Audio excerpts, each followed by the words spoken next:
শনিদেব হচ্ছে ন্যায়ের দেবতা, যেখানে জাস্টিস সেখানে শনিদেব।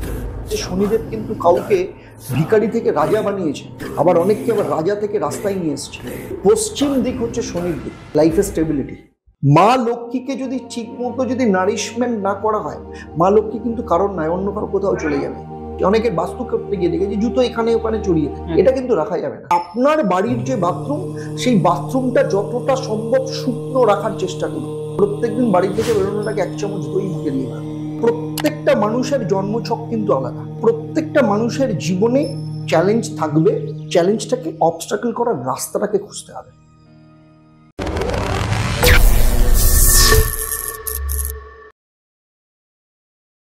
হাই গাইজ, আমি সুমন আর পডকাস্ট বলা চ্যানেলে তোমাদের সবাইকে স্বাগত। আজকে আবারও একটা নতুন পডকাস্ট নিয়ে চলে এসেছি, যেখানে আজকে আমাদের টপিক অ্যাস্ট্রোলজি। আর এই বিষয়ে কথা বলার জন্য আজকে আমাদের গেস্ট হিসেবে ডেকে নিয়েছি বিশিষ্ট জ্যোতিষ শাস্ত্রবিদ আচার্য দেবদত্ত মহাশয়কে। আশা করি আপনাদের ভিডিওটা ভালো লাগবে, পুরো ভিডিওটা দেখুন এবং এনজয় করুন। So welcome Debdutta sir on podcast ওয়ালা। নমস্কার। নমস্কার। কেমন আছেন স্যার? খুব ভালো, আমার খুব ভালো লাগলো আজকে এখানে এসে এবং আপনাদের সাথে পডকাস্ট করার একটা আশা করছি যে খুব মজা লাগবে এবং খুব ভালোভাবে আমরা এনজয় করব পডকাস্টকে, এবং আমাদের যারা ভিউয়ার্স আছে তারা অনেক কিছু জানতে পারবে, অনেক কিছু। ওকে, আচ্ছা, আজকে আমাদের যে বিষয়টা সেটা হলো অ্যাস্ট্রোলজি। অ্যাস্ট্রোলজি একটা সমুদ্র বলতে গেলে, যেটা একটা পডকাস্টে বা একটা ভিডিওতে আমি শেষ করতে পারবো না। অবশ্যই, বা আপনি হয়তো বলে শেষ করতে পারবেন না জিনিসগুলো। আবার একদিক দিয়ে দেখা গেলো যে অ্যাস্ট্রোলজিটা এমন একটা পার্ট যেটা মানে অনেকের মতে বলে না, কেউ বিশ্বাস করে কেউ বিশ্বাস করে না, এইসব জিনিসের ব্যাপার থাকে। এবার ম্যাক্সিমাম লোক, বিশেষ করে বাঙালিরা, অ্যাস্ট্রোলজিটাকে খুব বেশি মানে। আর প্রতিদিন হয়তো সকালবেলায় আনন্দবাজার পত্রিকায় বা টিভির চ্যানেলে বা মোবাইলে প্রতিদিনের রাশিফলটা অন্ততপক্ষে শোনে।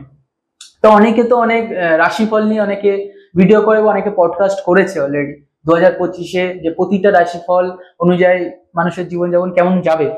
কিন্তু আজকে আমরা এই পডকাস্টে আলোচনা করবো যে একটা মানুষের বা একটা রাশির ব্যক্তি কোন ধরনের কালারের জিনিসপত্র পরা উচিত, কেমন ভাবে জীবনযাপন করা উচিত, এবং তাদের বাস্তু দিকগুলো আমরা একটুখানি জানার চেষ্টা করবো রাশি ওয়াইজ। সেগুলোর জন্য আজকে আমাদের এই পডকাস্টটা করা। আচ্ছা, অনেক রাশির বা প্রতিটা রাশিরই ভালো খারাপ, ভালো দিকও যেরকম আছে খারাপ দিকও সেরকম আছে।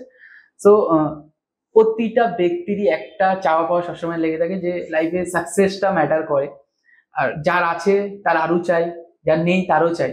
তা সেক্ষেত্রে প্রতিটা রাশির ব্যক্তিরা কিভাবে তাদের লাইফে সাকসেসটাকে আরো বেশি করে পাবে, এনজয় করবে ভালো করে, সেটা যদি আপনি একটু ব্যাখ্যাটা করেন। খুব ভালো প্রশ্ন।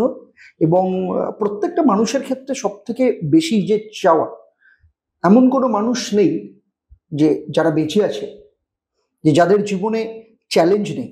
আমি সমস্যা বলি না, আমি বলি চ্যালেঞ্জ। দুটোর মধ্যে ডিফারেন্স আছে।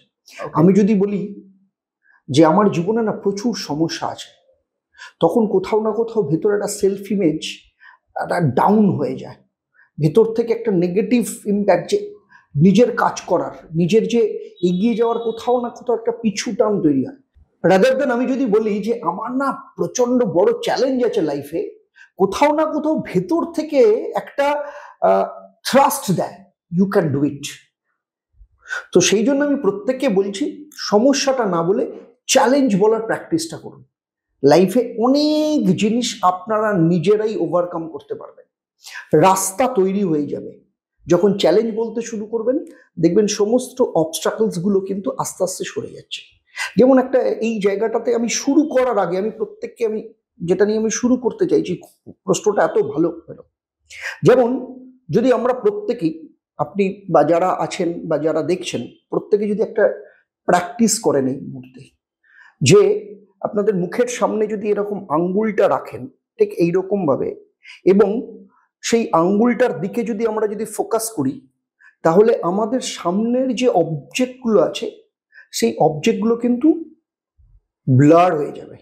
আমাদের আঙ্গুলের দিকে আমরা ফোকাস করব, আমরা সামনে যদি কোনো মুখ থাকে, কেউ যদি থাকে, আমরা কিন্তু দেখতে পাবো না। এটা আপনারা যারা দেখছেন তারা এক্ষুনি তারা প্র্যাকটিস করতে পারে। আবার ঠিক এইরকম রেখে আমরা যদি সামনের যে সাবজেক্টটা রয়েছে বা অবজেক্টটা রয়েছে তাকে যদি ফোকাস করি, তাহলে যেমন আমার সামনে ক্যামেরা রয়েছে, আমি ক্যামেরাটাকে ফোকাস করছি, আমার আঙুলটা ব্লার হয়ে যাচ্ছে। আমি যদি আঙুলটাকে ফোকাস করছি তাহলে আমার ক্যামেরাটা ব্লার হয়ে যাচ্ছে। এর কারণ হচ্ছে আমার সামনে রয়েছে আমার লাইফের অবস্টাকল, আমার লাইফের চ্যালেঞ্জ, আর দূরে রয়েছে আমার স্বপ্ন, যেখানে আমি যেতে চাই। আমি যদি আমার ড্রিম, আমার সেই জায়গাকে যদি আমরা ফোকাস করি, তাহলে আমার সামনে যে অবস্টাকল আছে সেটা কিন্তু আমার কাছে ব্লার হয়ে যাবে, সেটা আমার লাইফের চ্যালেঞ্জ হবে। আর আমি যদি আঙ্গুলটাকে যদি ফোকাস করি, আমার যে দূরে আমি যেটা যেতে চাইছি, আমার লাইফের যে লক্ষ্য, সেটা ব্লার হয়ে যাবে, মানে আমার লাইফের সমস্যাটা আমি সব থেকে বেশি দেখতে পাবো। This is the difference between challenge আর সমস্যা, প্রবলেম। ঠিক আছে, তো 12খানা রাশি শুরু যেটা করছি, এটা দিয়ে শুরু করার মানে হচ্ছে প্রত্যেক একটা জিনিস ধরে নেওয়া যে প্রত্যেকটা মানুষের জীবনে চ্যালেঞ্জ থাকবে, চ্যালেঞ্জটাকে অবস্টাকল করার রাস্তাটাকে খুঁজতে হবে, সেখান থেকে বেরোনোর রাস্তাটাকে খুঁজতে হবে। যেমন মেষ রাশি, মেষ রাশিদের ক্ষেত্রে, আচ্ছা আমি যে আজকে আলোচনা করছি যেটা, সেটা কিন্তু মেনলি বেসড অন প্রত্যেকের জন্ম রাশি বা তাদের যে জন্ম লগ্ন, এবং এই 2025 সালে যে গ্রহদের যে ট্রানজিট হবে তার উপর কিন্তু ডিপেন্ড করে। ওকে, কারণ প্রত্যেকটা মানুষের জন্মছক কিন্তু আলাদা। একদম। মেষ রাশিও যদি থাকে, মেষ রাশির যদি 100 জন থাকে, 100 জনের প্রত্যেকের 100 জনের জন্মছক আলাদা কিন্তু। তো সুতরাং কারোর জন্মছক তো আমি জানি না, তার মানে যখনই রাশিফল যে কোনো কিছু আলোচনা করা, তখন হচ্ছে রাশি, জন্ম রাশি বা লগ্ন, এবং সেই সময় যে গ্রহদের যে গোচর হয় তার উপর। তো জেনারেল ভাবে যদি দেখা যায়, তাহলে মেষ রাশি, তাহলে মেষ রাশির ক্ষেত্রে সব থেকে বড় পরিবর্তন কি আসছে? মেষ রাশির জীবনে সব থেকে বড় পরিবর্তন আসছে 30শে মার্চ। মার্চ মাস, হ্যাঁ, কারণ 30শে মার্চ শনি দ্বাদশ স্থানে অবস্থান করতে চলেছে। কোথায়? মীন রাশিতে। ওকে, এখন কুম্ভ রাশিতে আছে, 2.5 বছর করে এক একটা রাশির ট্রানজিট করে শনি। তো এখন কুম্ভ রাশিতে 2.5 বছর ছিল, এখন মীন রাশিতে যাচ্ছে। তো যখনই শনিদেব মীন রাশিতে যাবে, দ্বাদশ স্থানে প্রবেশ করবে, মানে রাশি বা লগ্নের দ্বাদশ স্থানে, তার মানে মেষ রাশির ক্ষেত্রে শনির 7.5 শুরু হচ্ছে। এটা কত বছর থাকবে? আড়াই আড়াই আড়াই, মানে 7.5 বছর, সেই জন্য 7.5 বলা হয়। একদম। তো 2.5 বছর যখন থাকবে, মীন রাশিতে 2.5 বছর থাকবে, তার মানে শনির 7.5 এই 30শে মার্চ থেকে 2.5 বছর মেষ রাশির তৃতীয় চরণ শুরু হবে, প্রথম চরণ শুরু হবে বা ফার্স্ট ফেজ শুরু হবে। আবার 2.5 বছর বাদে শনি চলে যাবে নিজের রাশি মেষ রাশিতে বা লগ্নে চলে যাবে, তখন ওখানে 2.5 বছর থাকবে, তার মানে সেটা শনির 7.5 দ্বিতীয় চরণ শুরু হবে, এবং বৃষ রাশিতে যাবে তার 2.5 বছর বাদে, তখন শনির তৃতীয় চরণ শেষ হবে, এবং বৃষ রাশি থেকে যখন মিথুন রাশিতে যাবে 7.5 বছর বাদে, আজ থেকে মানে 30শে মার্চ থেকে 7.5 বছর বাদে, তখন কিন্তু শনির 7.5 মেষ রাশি শেষ হবে। ওকে, তো এখন ব্যাপারটা হচ্ছে, তাহলে মেষ রাশির লোকদের কি করা উচিত? প্রথম কথা হচ্ছে, দুটো জিনিস খুব ইম্পর্টেন্ট ডিপেন্ড করবে। এক, যিনি শুনছেন তিনি যদি মেষ রাশি বা তার পরিবারের কেউ যদি থাকে, তার জন্মছকে শনির অবস্থান কেমন। যদি শনির অবস্থান ভালো থাকে, তাহলে 7.5 যতটা খারাপ এফেক্ট করার কথা ততটা খারাপ এফেক্ট আসবে না। যদি খারাপ থাকে, ডেফিনেটলি সেক্ষেত্রে এফেক্টটা অনেক বেশি থাকবে, কিন্তু 7.5 এফেক্ট কিন্তু আসবে। ওকে, কেন আসবে? এখানে একটা ছোট্ট আমি ঘটনা বলতে পারি। সেটা হচ্ছে ভগবান শিবের জীবনের ঘটনা সম্পর্কে। ভগবান শিবের শালখন হচ্ছে শনিদেব। তো শনিদেব একবার ভগবান শিবকে চ্যালেঞ্জ করে বলে যে আমি তোমার বাড়িতে আসছি, তুমি সাবধান। তখন ভগবান শিব বলে, তুই আমায় চ্যালেঞ্জ করছিস, এত বড়, তুই আমায় প্রকোপ দিবি? বলছে, তুমি তৈরি থাকো, আমি কালকে তোমার বাড়িতে আমি যাব, এবং আমি তোমার বাড়িতে থাকবো, দেখো তোমার মজাটা কেমন থাকবে। তুমি কি বলছে, তুই আয়, যখন খুশি আয়, আমি দেখে নেব। তো শনিদেব গেলেন। ভগবান শিব কি করলেন? বললেন, দেখি তোর মজা কিরকম, তুই কত বড় তুই হয়েছিস, উনি চলে গেলেন একদম জলের তলায়, গিয়ে 2.5 বছরের জন্য জলের তলায় মানে ধ্যান করতে চলে গেলেন। একদম শনি কত বড় প্রকোপ, আমার বাড়িতে বসে আমার উপর প্রকোপ করে। তো শনিদেব অধিষ্ঠান করলেন, 2.5 বছর অধিষ্ঠান করলেন, করে চলে গেলেন। শিব যথারীতি বাড়িতে গেলেন, গিয়ে শনিকে বললে, খুব তো বড় বড় লেকচার মেরেছিলিস, কোথায় আমার প্রকোপ দিলে? বললো, ভগবান আপনি বুঝতে পারলেন না, এই 2.5 বছর আমি আপনার বাড়িতে ছিলাম বলে আপনি বাড়ি থেকে উৎখাত হয়ে গেছিলেন। ঠান্ডার মধ্যে জলের নিচে 2.5 বছর দম বন্ধ করে আপনাকে ধ্যান করতে হয়েছে, যোগনিদ্রা করতে হয়েছে। এটাই হচ্ছে শনির প্রকোপ। ভগবান শিবকেও ছাড়েনি। তো এই জায়গাটা তার মানে কি করতে হবে? শনি বলে, শনিদেব হচ্ছে ন্যায়ের দেবতা। যা কিছু যেখানে জাস্টিস হবে সেখানে শনিদেব। একদম। কারোর প্রতি অন্যায় কোনো কিছু শনিদেব করেন না, কোনোদিনও অন্যায় সহ্য করতে পারেন না। তার মানে মেষ রাশির যারা জাতক জাতিকা আছে তাদেরকে কিন্তু সৎ পথ চলতে হবে। শনিদেব কি পছন্দ করেন? পরিশ্রম। বিলাসিতা কিন্তু পছন্দ করেন না। সুতরাং বিলাসিতাকে ত্যাগ করতে হবে। তার মানে যেগুলো আমার জীবনে অপ্রয়োজনীয় খরচ, আমি যেগুলো প্রয়োজন নেই, আমার পয়সা ড্রেনেজ হয়ে যাচ্ছে, আমি বিলাসিতার জন্য আমি জীবন পাত করে দিচ্ছি, পয়সা খরচা করে ফেলছি, এই কাজগুলো যদি মেষ রাশির জাতক জাতিকারা করেন তাহলে কিন্তু ট্রাভেলের মধ্যে পড়বেন। শনিদেব পরিশ্রম দেবেন। এখন যদি কেউ যদি 10%, 20%, 30% পরিশ্রম করে, সেই সময় 60 to 70, 80% পরিশ্রম তাকে করতে হবে। যদি এতটা পরিশ্রম করে সেই অনুযায়ী পাবে এতটুকু, কিন্তু যতটুকু পাবে ততটুকু কিন্তু সলিড পাবে। এইটা কিন্তু কেউ মারতে পারবে না। এই 7.5 বছর, এই 7.5 বছর শরীরের ওপর নিজের ওই অত্যাচার করা যাবে না। কোথাও কোনো অত্যাচার, বিলাসিতার পেছনে অত্যাচার করা যাবে না। মানে পয়সা নিয়ে তুমি অত্যাচার করতে পারবে না, নিজের শরীরের ওপর অত্যাচার করতে পারবে না।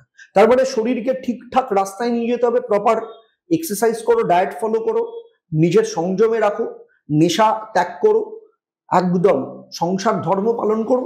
নিজের যেটা ধর্ম, যেটা উচিতের রাস্তা, সেই উচিতের রাস্তায় চলো, শনিদেব ভালো জায়গায় নিয়ে যাবে।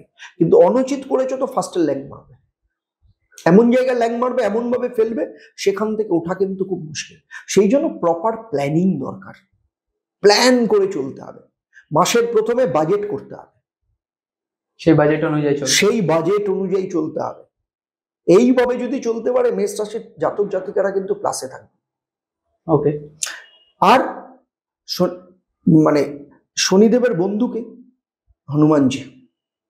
হনুমান চল্লিশা পাঠ করতে হবে ভীষণভাবে। মঙ্গলবার করে পুজো দেওয়ার বিষয়, মঙ্গলবার পুজো দিতে পারে, কিন্তু প্রত্যেকদিন হনুমান চল্লিশা পাঠ করতে হবে। আর বাস্তু অনুযায়ী আমাদের লাইফে স্টেবিলিটি কোন জায়গাটা দেবে? পশ্চিম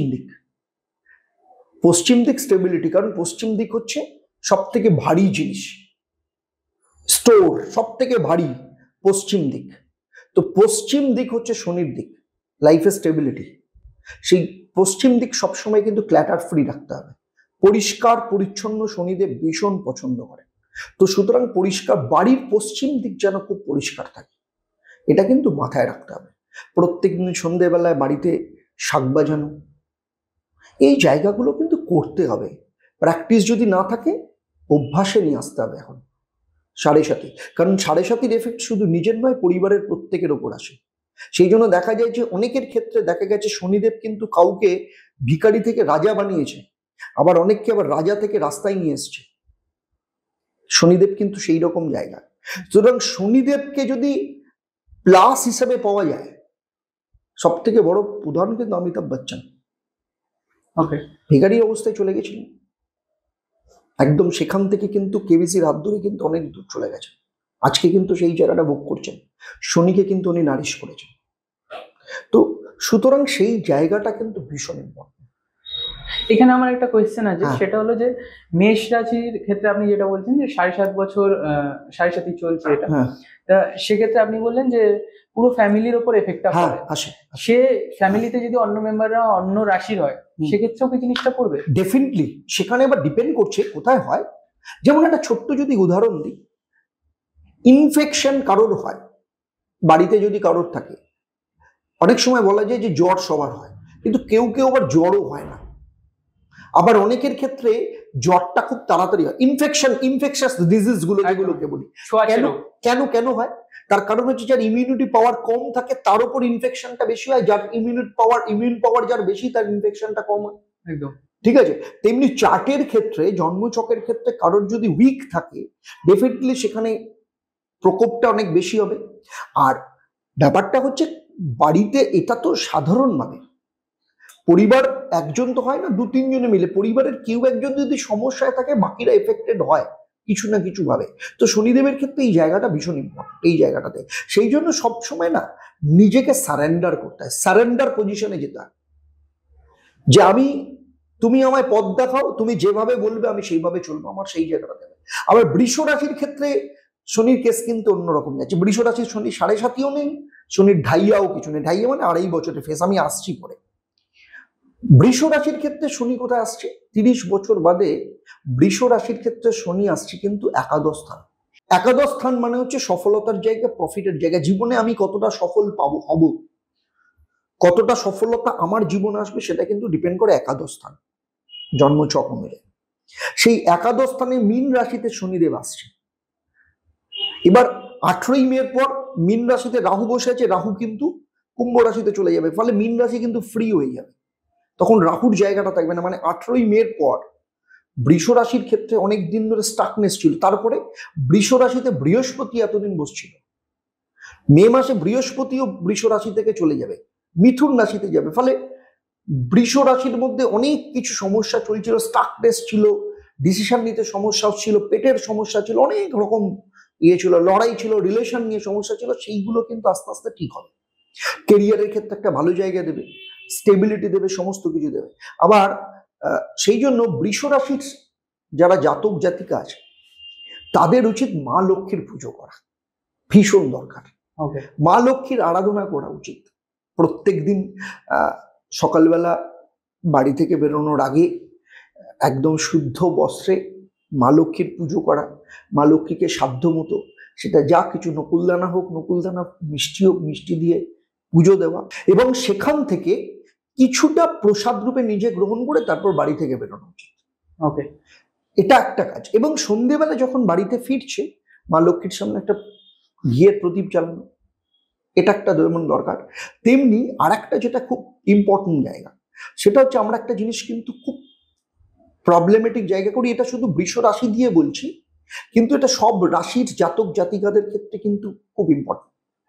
আমাদের যে ট্রেজার, যে জায়গাটা, আমরা কি আমাদের প্রিয় জিনিসকে কখনো হেলায় ফেলায় রাখি? না, রাখি না তো। তাহলে আমাদের ক্ষেত্রে, অনেকের ক্ষেত্রে মানি ব্যাগ, টাকা কিভাবে থাকে? মুড়ে রেখে দিল, রাখে তো একদম এরকম ভাবে কোন রকমের 7খানা 8খানা ফোল্ড করে মানি ব্যাগে গুজে রেখে দিল, পে করে দিল। সেটা করলে কিন্তু আমি যে আমার ক্যাপাসিটিকে নিয়ে যাবে লাইফে, আমি তাকে কিভাবে রাখছি। তো মানি ব্যাগ ম্যানেজমেন্ট করাটাও কিন্তু ভীষণ ইম্পর্টেন্ট। মানে যেখানে সেখানে মানি ব্যাগ ফেলে রাখা যাবে, এটা তো আলাদা জিনিস। মানি ব্যাগটাকেও ঠিক মতো কিন্তু ক্ল্যাটার ফ্রি করে রাখতে হয়। লক্ষ্মী কিন্তু চঞ্চলা, মা লক্ষ্মীকে যদি ঠিক মতো যদি নারিশমেন্ট না করা হয়, মা লক্ষ্মী কিন্তু কারণ নয়, অন্য কারো কোথাও চলে যাবে। যে বাড়িতে অশান্তি রয়েছে, যে বাড়িতে ঝামেলা রয়েছে, যেখানে আওয়াজ আছে প্রচুর কিছু, সেই সব জায়গায় কিন্তু মা লক্ষ্মী কখনো বাস করেন না। সেই জন্য মা লক্ষ্মী পুজোতে কিন্তু কাসর ঘন্টা চলে না, ঢাক চলে না, কিন্তু মা লক্ষ্মী কিন্তু অত্যন্ত শান্তপ্রিয়। তো সুতরাং আপনার বাড়িতে বৃষ রাশি বা লগ্নের জাতক জাতিকাদের ক্ষেত্রে আপনার বাড়ির উত্তর পূর্ব দিকটা কিন্তু ভীষণ যত্ন করে রাখবেন। উত্তর পূর্ব দিকে একটা কাঁচের বাটির মধ্যে কিছু কয়েন, কিছু পয়সা, একদম উত্তর পূর্ব দিকটা একটু ওপরের দিকে, যেখানে বাচ্চাদের হাত না যায়, বারবার যেখানে ওঠা নামানো হাত না পড়ে, এরকম একটা জায়গায় উত্তর পূর্ব কোণটাতে যদি রেখে দেয়, মানি অ্যাট্রাকশনের ক্ষেত্রে কাজ করবে, টাকা আসবে। একদম। বৃষ রাশির ক্ষেত্রে সফলতা, শনি সফলতা নিয়ে আসবে, আর শুক্র হচ্ছে শনির মিত্র, শনির মিত্র হচ্ছে শুক্র। তো সুতরাং সেই জায়গাটাতে কিন্তু ভীষণভাবে কাজ করবে। মিথুন রাশির ক্ষেত্রেও কিন্তু শনি কিন্তু মিত্র, কারণ মিথুন রাশির অধিপতি বুধ, বুধের মিত্র শনি। আর 30 বছর বাদে শনি কোথায় ঢুকছে? কর্মস্থানে ঢুকছে, মিথুন রাশির ক্ষেত্রে। কর্মস্থানে ঢুকছে, বহু দিন ধরে বহু চেষ্টা করছে। অনেকের ক্ষেত্রে মিথুন রাশি বা জাতক জাতিকার আমরা জানি সাকসেস কিছুতেই আসছে না, কারণ রাহু এতদিন বসছিল। লাস্ট 1.5 বছর ধরে মিথুন রাশির কর্মক্ষেত্রে নানা রকম সমস্যা নিয়ে আসছে। কোথাও আইনি সমস্যা, চাকরি করলে কলিগদের সাথে সমস্যা, বসের গালাগাল খেয়েছে, ম্যানেজমেন্টকে খুশি করতে পারেনি, ব্যবসা করেছে, কেউ পয়সা মেরে দিয়ে চলে গেছে, কোনো রকম ভাবে কোনো কিছু সেই জায়গাটাতে করতে পারেনি। শনি এবার ঢুকছে 18ই মের পর, কিন্তু চলে আসছে রাহু, কিন্তু ওখান থেকে চলে আসছে, কর্মস্থান থেকে চলে আসছে, ভাগ্যস্থানে আসছে। বাবার শরীর স্বাস্থ্য নিয়ে একটু সমস্যা থাকবে, কিন্তু রাহুর থাকলেও ভাগ্যকে কিন্তু হঠাৎ হঠাৎ করে সাপোর্ট দিতে শুরু করবে কিন্তু রাহু। প্লাস বৃহস্পতি কোথায় আসছে? মিথুন রাশিতে আসছে। আর মিথুন রাশিতে যখন দেবে তখন সঙ্গে সঙ্গে বৃহস্পতির দৃষ্টি ধনু রাশির ওপর পড়বে। ফলে প্রচুর মিথুন রাশি বা লগ্নের জাতক জাতিকাদের ম্যারেড লাইফ নিয়ে নানা রকম সমস্যা চলছিল। অনেকে চাইছিল বিয়ের ক্ষেত্রে, বিয়ে হচ্ছিল না। আবার মিথুন রাশি বা লগ্নের জাতক জাতিকাদের বিবাহিত জীবন নিয়ে সমস্যা থাকে, কারণ এরা সাধারণত দেখা গেছে বিয়েটা না খুব অধিকাংশ ক্ষেত্রে খুব হটকারিতার মাথায় বিয়ে করে ফেলে। বিয়ে করার পর ভাবে যে কেন আমি বিয়েটা করলাম, বা কোথাও না কোথাও খুব তাড়াতাড়ি ফ্রাস্ট্রেটেড হয়ে যায়। ওকে, তো এই যে জায়গাটা বৃহস্পতির দৃষ্টি যখন পড়বে তখন সঙ্গে সঙ্গে কিন্তু লাইফটা কিন্তু অন্যরকম হবে, বিয়ের যোগ চলে আসবে। লাভ ম্যারেজের ক্ষেত্রে একটা ভালো জায়গা তৈরি হবে। পরিবার সাপোর্ট দিচ্ছিল না, নিজেদের মধ্যে লাভ রিলেশন নিয়ে সমস্যা হচ্ছিল। তো এই জায়গাগুলো কিন্তু মিথুন রাশির ক্ষেত্রে খুব ভালো একটা জায়গায় যাবে। ফলে কর্মটা যখন ঠিক হবে, ম্যারিড লাইফ ঠিক হবে, স্টুডেন্টদের ক্ষেত্রেও কিন্তু খুব ভালো একটা জায়গা মিথুন রাশির ক্ষেত্রে যাবে। সেই জন্য মিথুন রাশির ক্ষেত্রে দরকার হচ্ছে স্টেবিলিটি লাইফে। সেই জন্য মিথুন রাশি বা লগ্নের জাতক জাতিকাদের উচিত সবসময় নীল রঙের রুমাল বা কাপড় সবসময় নিজের কাছে রাখা। এটা একটা ভীষণ দরকার। নীল রঙকে একটু বেশি করে ব্যবহার করা, তার মানে আমি বলছি না যে ঘরের রং নীল করে দাও, না। নীল রঙের কাপড়ের টুকরো নিজের কাছে রাখবে বা রুমাল নিজের কাছে রাখবে। এবং এর পাশাপাশি যেটা খুব দরকার সেটা হচ্ছে যে বাড়িতে যে দরজা, মেন দরজা, সেটা ফ্ল্যাটের হতে পারে, বাড়ির হতে পারে, মেন দরজা তাকে কিন্তু সবসময় পরিষ্কার রাখা। অনেকের ক্ষেত্রে দেখা যায় বিশেষ করে জুতো ম্যানেজমেন্ট করাটাও কিন্তু খুব ইম্পর্টেন্ট। অনেকের ক্ষেত্রে আমি দেখেছি, অনেকের বাস্তু করতে গিয়ে দেখেছি জুতো এখানে ওখানে চড়িয়ে থাকে। এটা কিন্তু রাখা যাবে না। জুতোর ম্যানেজমেন্ট মিথুন রাশি বা লগ্নের জাতক জাতিকাদের বলছি বটে, কিন্তু এটা প্রত্যেকের করা উচিত। জুতোর ম্যানেজমেন্টটা কিন্তু ভীষণ দরকার। এই জুতো বাইরে না ফেলে জুতো কভার্ডের মধ্যে রাখুন, একটা কভার্ড করুন।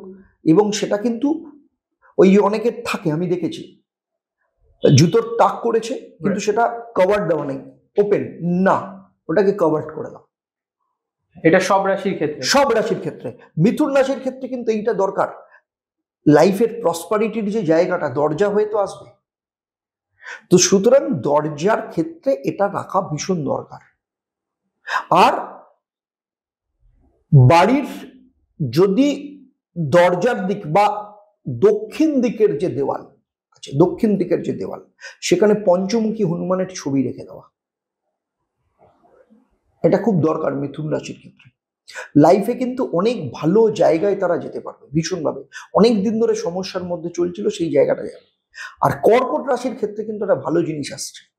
2.5 বছর ধরে লাইফে বহুত ঝামেলার মধ্যে দিয়ে গেছে, কারণ কর্কট রাশির শনির ঢাইয়া চলছিল। ঢাইয়া মানে আড়াই বছর। কারণ এতদিন পর্যন্ত শনির অষ্টম স্থানে ছিল কর্কট রাশির, কুম্ভ রাশিতে ছিল ঢাইয়া। তো ঢাইয়ার ক্ষেত্রে কিন্তু এখন মীন রাশিতে যাচ্ছে। আর চন্দ্র কর্কট রাশির স্বামীকে, রাশির অধিপতিকে চন্দ্রর ইন্টারেস্টিং ব্যাপার হচ্ছে প্রত্যেক 2.5 দিন অন্তর রাশির পরিবর্তন করে।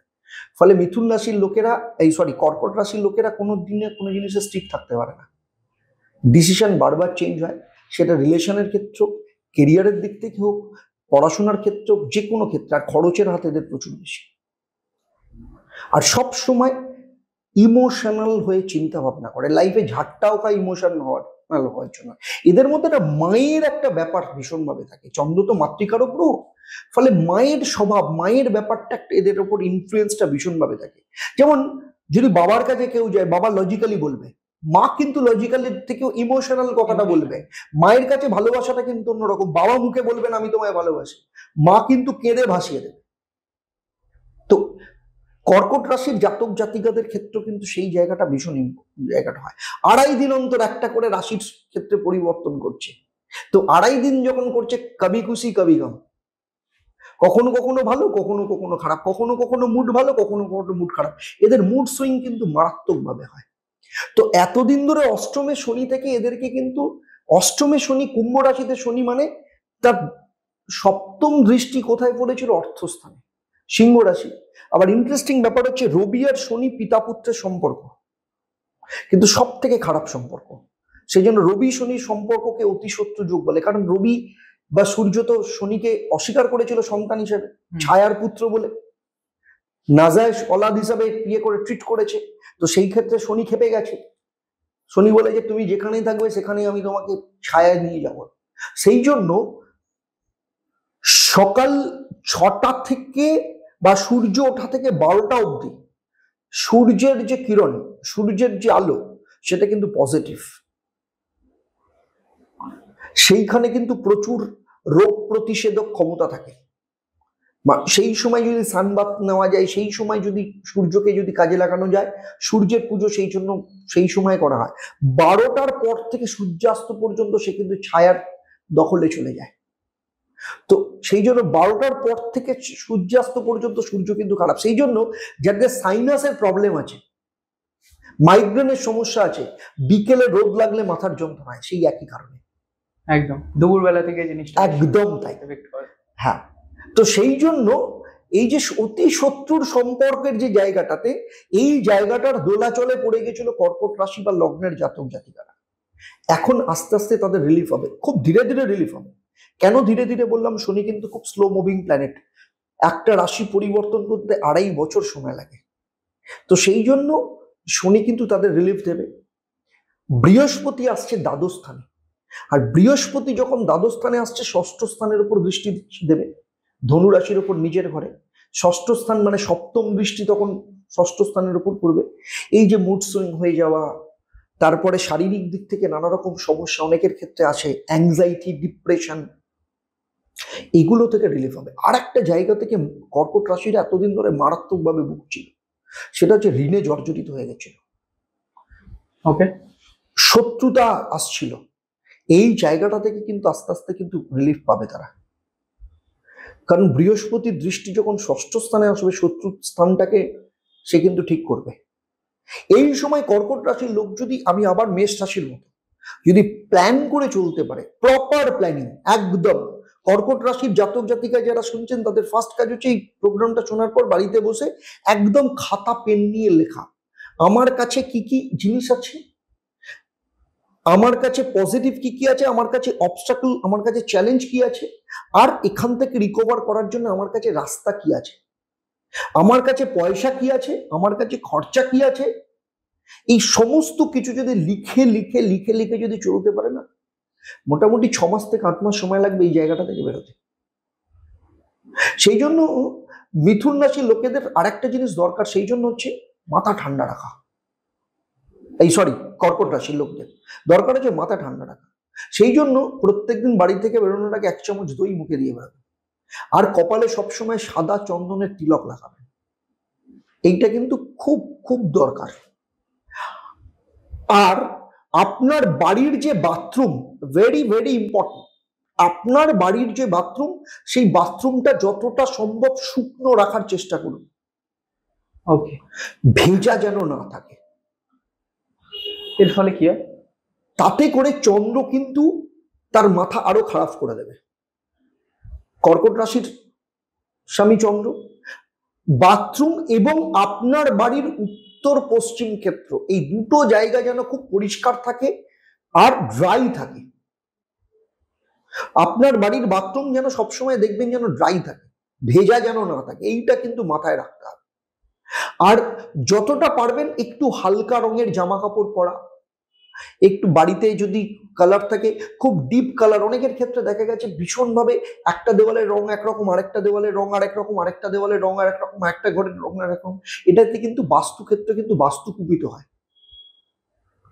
তো কারণ আপনি পাজলড হয়ে যাবেন, আপনার মন মানসিকতা ঠিক থাকবে না। বাস্তু মানে কি মাটি, আমার যেখানে ওয়াজুদ, আমি যেখানে রয়েছি, আমার শিকড়, তো সেই জায়গাটা থাকা খুব দরকার। সেই জন্য এইটা।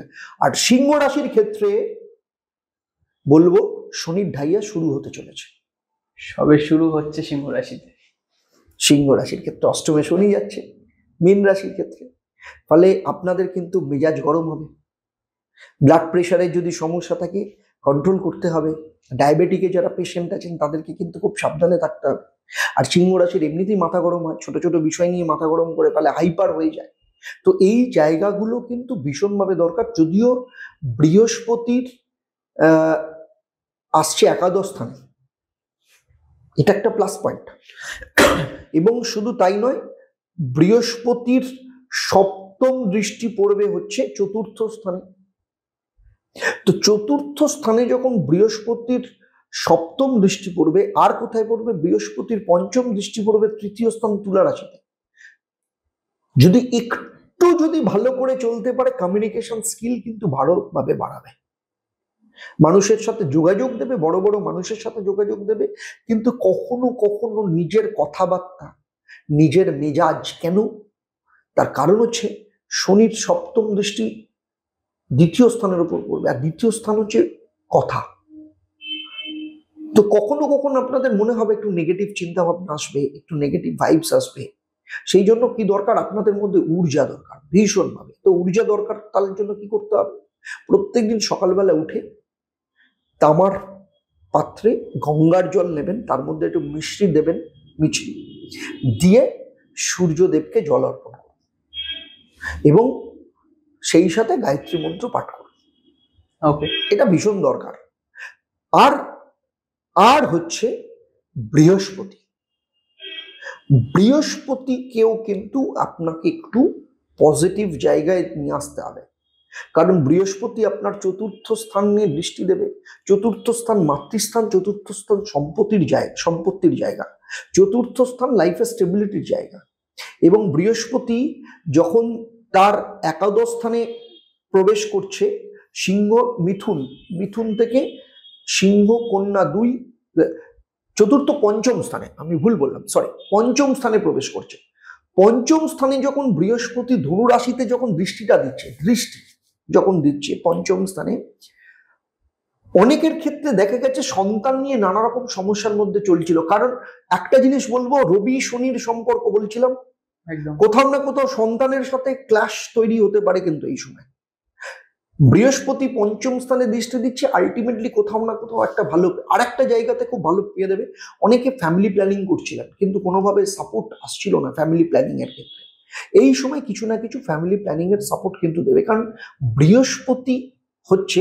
আচ্ছা, এই প্রসঙ্গে বলি, অনেকের মধ্যে একটা প্রশ্ন থাকতেই পারে যে বৃহস্পতিকে দেবগুরু কেন বলা হয়? ওকে, দেবগুরু কেন বৃহস্পতিকে বলা হয়? আজকে দেবগুরু আমরা বলছি আজকে থেকে না, বহু বছর ধরে বৃহস্পতিকে দেবগুরু বলা হয়। কেন বলা হয় এটা কেন? কারণ বৃহস্পতির হাতে সব ডিপার্টমেন্ট আছে। যদি কেন তাকে এতটা ভরসা করা হয়, কেন? তার কারণ যদি সৌরজগতে দেখা হয় তাহলে বৃহস্পতি তো বড় প্ল্যানেট বটে, কিন্তু বৃহস্পতির আরেকটা সব থেকে বড় জিনিস হচ্ছে বৃহস্পতির গ্র্যাভিটেশনাল ফোর্স এতটাই স্ট্রং, বাইরে থেকে যদি কোনো রকম কোনো পার্টিকেলস, কোনো উল্কা, কোনো কিছু যদি আসে, বৃহস্পতি সেটাকে টেনে নেয়। পৃথিবীর ওপর বা মানব জগতের ওপর কোথাও সে কিন্তু ইয়ে করতে দেয় না, এফেক্ট ফেলে না। সেই জন্য বৃহস্পতিকে আমাদের সনাতন ধর্মের আদি সময় থেকে কিন্তু দেবগুরু বলা হয়, এমনি এমনি বলা হয় না। আমরা তো এখন বিভিন্নভাবে আবিষ্কার করছি, সনাতন ধর্মে বহুদিন আগে এটা বলে গেছে। তো সেই জন্য দেবগুরু বৃহস্পতি সন্তান কারক গ্রহ, ভাগ্যের কারক গ্রহ, সমস্ত কিছু, পড়াশোনা, উইজডম, জ্ঞান, তো সমস্ত কিছু জায়গাতে দেবগুরু দেবে। আর একটা জিনিস হচ্ছে লাভ লাইফ নিয়ে নানা রকম সমস্যা চলছিল সিংহ রাশি, জাতক জাতিকাদের, সেই জায়গাটা আসবেও। শনি অষ্টমে থাকার জন্য এইসব জায়গাগুলো একটু দেবে, কিন্তু বৃহস্পতি কোথাও না কোথাও বাঁচাবে। মানে ওই যে বললাম না, যে চ্যালেঞ্জ যদি মনে করি, তাহলে কিন্তু লাইফে কিন্তু কোথাও না কোথাও রাস্তা আছে এগোনোর, বৃহস্পতি সাপোর্ট দেবে। তো সেই জায়গাগুলো করা ভীষণ দরকার। আর যেটা আসবো সেটা হচ্ছে কন্যা রাশির ক্ষেত্রে। কন্যা রাশির ক্ষেত্রে সপ্তমে আপনার যে হাজবেন্ড হোক, ওয়াইফ হোক, আপনি যদি পার্টনারশিপে ব্যবসা করেন, আপনার যদি পার্টনার হোক, একটু খিটখিটে মেজাজ কিন্তু হবে। তার শারীরিক দিক থেকে কিছু সমস্যা আসবে, তার মধ্যে একটু মুড সুইং হবে, একটু খিটখিটে মেজাজ হবে, এগুলো আপনাকে একটু ঝেলতে হবে। যদিও বুধ শনির মিত্র গ্রহ এবং বৃহস্পতিরও যদি, আবার এতদিন পর্যন্ত সমস্যা কোথায় হচ্ছিল, সব থেকে সমস্যা, যদিও কিছুটা অন্য দিক থেকে শনি কিন্তু রিলিফ দেবে 18ই মের পর। কারণ 18ই মের পর রাহু সপ্তম স্থান থেকে ষষ্ঠ স্থানে আসছে, কেতু দ্বাদশ স্থানে যাচ্ছে। কন্যা রাশিরা শারীরিক দিক থেকে কিন্তু সাবধানে 2025 শরীরটা নিয়ে কিন্তু ঝামেলা করবে। হাত একটু মনে হবে একটু খরচা করি, কোথাও কোথাও কেউ কেউ আবার লোনেও কোনো কিছু কিনে ফেলতে পারে যেটা তার দরকার নয়, একটু খরচার হাত বেড়ে যেতে পারে, হঠকারিতার মাথায় ডিসিশন নেওয়া, শত্রুকে উস্কে দিতে পারে। হয়তো শত্রু ঘুমিয়েছিল, এমন কিছু করলো শত্রুই জেগে গেল, উল্টে তার বিপদ নিয়ে ক্ষতি হতে পারে। হ্যাঁ, কারণ হচ্ছে, আর কেতু তো মাইন্ডলেস প্ল্যানেট, কেতু দ্বাদশ স্থানে রয়েছে, আর রাহু ষষ্ঠ স্থানে রয়েছে। রাহু সবসময় ডাউট, সন্দেহ, ঝামেলা, উটকো ঝামেলা, কোনো কিছু নেই, হয়তো সবকিছু পরিবেশ সবকিছু ঠিকঠাক, কন্যা রাশির মনে হলো একটুখানি কিছু করি, এমন কিছু করতে গেলে জায়গাটা পুরো ঘেটে বেরিয়ে চলে গেল, উল্টে সমস্যাটা হয়ে যেতে পারে, উল্টে সমস্যাটা তার গাড়ি, মানে যে যে সমস্যা নিয়ে আসা, এই জায়গাগুলো কিন্তু আসতে পারে। ঠিক আছে, কলিগদের একটু উঙ্গলি করা, কারোর পেছনে লাগা, অহেতুক কারণে আইনি সমস্যায় জড়িয়ে পড়া, যেচে প্রবলেমকে নিয়ে আসা, এই ব্যাপারগুলো কিন্তু আসার সম্ভাবনা রাহু ষষ্ঠ স্থানে থাকবে।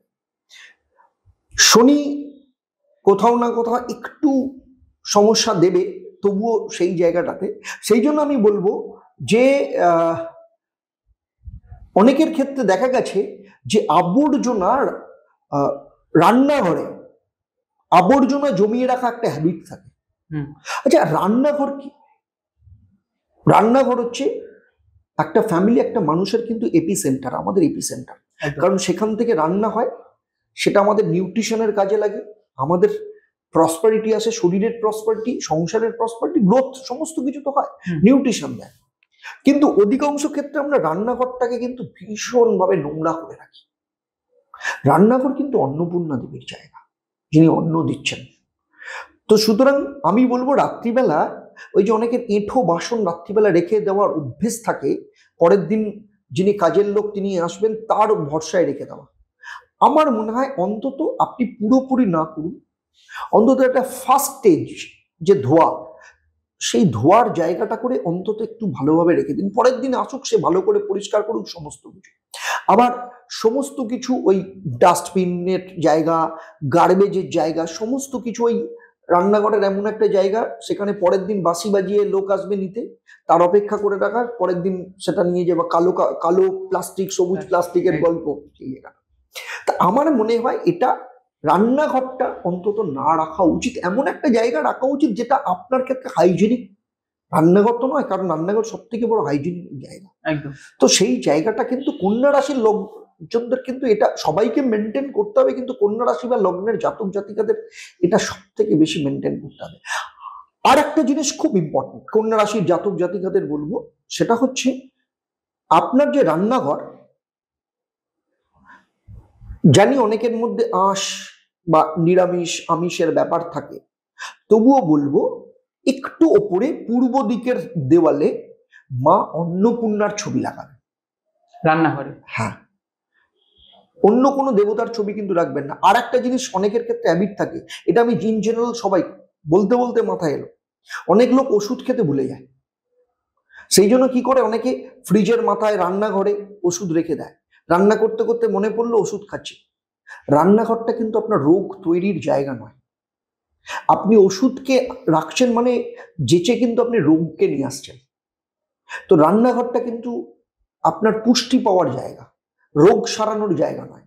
তো সুতরাং রোগের আতুরঘর বা রোগ সারানোর জায়গা বা হসপিটালের জায়গা রান্নাঘরকে করবেন না।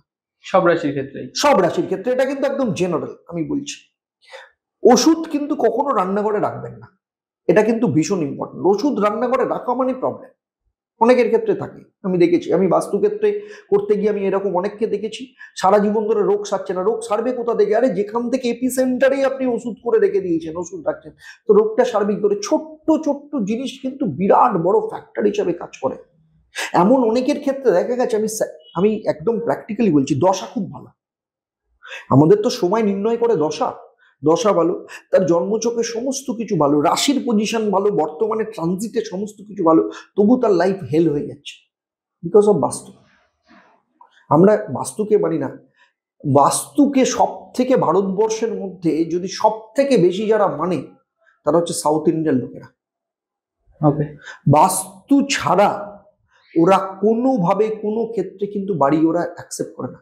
একটা সাউথ ইন্ডিয়ার কোনো বাড়িতে ওপেন কিচেন আছে, সেই বাড়ি কাউকে বিক্রি করে দেখা, বিক্রি কেন, ভাড়া দিয়ে দেখা, জীবনে নেবে না তারা। কারণ বাস্তুর ক্ষেত্রে ওপেন কিচেন হচ্ছে নেগেটিভ অ্যাসপেক্ট। সেই জন্য সাউথ ইন্ডিয়ার কোনো লোক কারোর বাড়িতে, হ্যাঁ এখন কি হতে পারে, কেউ বলতে পারে ব্যাঙ্গালোরে যে ফ্ল্যাটগুলো হচ্ছে কোথাও না কোথাও, সেইখানে আমি চ্যালেঞ্জ নিয়ে বলতে পারি, হতে পারে কোনো ব্যাঙ্গালোর বা এইসব জায়গায় কোনো ফ্ল্যাটে হতে পারে, কেউ বলতে পারে ওপেন কিচেন রয়েছে। আমি গ্যারান্টি দিয়ে বলতে পারি সাউথ ইন্ডিয়ান কোনো লোক সেই ফ্ল্যাটে কখনো ভাড়া নেই। হতে পারে কেউ বাইরে থেকে গেছে, চাকরি করার জন্য গেছে, বাংলা থেকে গেছে, অন্য জায়গা থেকে গেছে, গিয়ে সেখানে হয়তো সেই ফ্ল্যাটে থাকছে, কিন্তু সাউথ ইন্ডিয়ার কোনো লোক কোনোদিনও থাকবে না। বাস্তুকে আরেকটা শ্রেণী ভীষণ মানে, সেটা হচ্ছে গুজরাটিরা। মারোয়াড়িদের থেকেও মানে, মারোয়াড়ি তো মানেই, কিন্তু প্রপার যদি মানে গুজরাটিরা, সিন্ধিরা। ভারতবর্ষের সব থেকে বড় পয়সা কাদের কাছে আছে? গুজরাটিদের কাছে। আরেকটা জিনিস বলি, পৃথিবীর সব থেকে দামি বাড়ি কোনটা? অ্যান্টিলিয়া। অ্যান্টিলিয়া। যারা জানে অ্যান্টিলিয়া মানে আমি সেই সময়, আমি প্রায় 2-2.5 বছর আমি বম্বেতে ছিলাম, সেই সময় আমি জানি সেই জায়গাটাতে। যারা জানেন তারা আমার সাথে একমত হবেন। 2010-এর শেষে অ্যান্টিলিয়া তৈরি হয়েছিল। 2010 থেকে 2013 পর্যন্ত অ্যান্টিলিয়া পুরো খান্ডার অবস্থায় ছিল, কেউ থাকতো না। তার কারণ হচ্ছে অ্যান্টিলিয়া যখন বানানো হয় তখন বাস্তুক্ষেত্রে সমস্যা হয়েছিল। ওরা 2 বছর, 2.5 বছর, 3 বছর ওটাকে ওই অবস্থা রেখে বাস্তুটাকে ঠিক করে। আজকে কি হয়েছে তাদের ওখানে যাওয়ার পর? আগে যতজন মোটা ভাইকে জানতো, আজকে মোটা ভাইয়ের বিজনেস কোথায় চলে গেছে, যে কোনো কিছু হাত দিচ্ছে সেখানেই সাকসেস। বিটকয়েন লঞ্চ করেছে, সেটাও সাকসেস। তো এই জায়গাটা, বাস্তুর এই জায়গাটাতে মারাত্মক এফেক্ট হয়। গুজরাটিরা ভীষণভাবে মানে, ইউপির লোকরাও ভীষণভাবে মানে, দিল্লির লোকেরাও মানে, কিন্তু সব থেকে বেশি যদি মানে সাউথ ইন্ডিয়া, গুজরাটি লোকেরা মানে। এবং মহারাষ্ট্রে বাড়িতে বাস্তু কমপ্লেন্স মানে একদম বাস্তু ওয়াইজ থাকবে। তবুও মহারাষ্ট্রের ক্ষেত্রে কিছু লোক যারা বাইরে থেকে যায়, বিদিশা প্লট বেকার রয়েছে, অনেকের ক্ষেত্রে নর্থ ঘুরে গেছে, 180, 90 ডিগ্রি, 0 ডিগ্রির জায়গায় 90 ডিগ্রি ঘোরা আছে, এরকম ফ্ল্যাট প্রচুর আছে, বাইরে থেকে লোক নেবে। কিন্তু অরিজিনাল গুজরাটি, মারোয়াড়ি, সিন্ধি এরা এই ধরনের ফ্ল্যাট নেবেই না। সাউথ ইন্ডিয়ান তো প্রশ্নই নেই এরকম। সাউথ ইন্ডিয়া আরেকটা জিনিস হচ্ছে, এমন কোনো সাউথ ইন্ডিয়াতে কোনো বাড়ি পাওয়া যাবে না যে বাড়িটা মন্দিরের কাছে।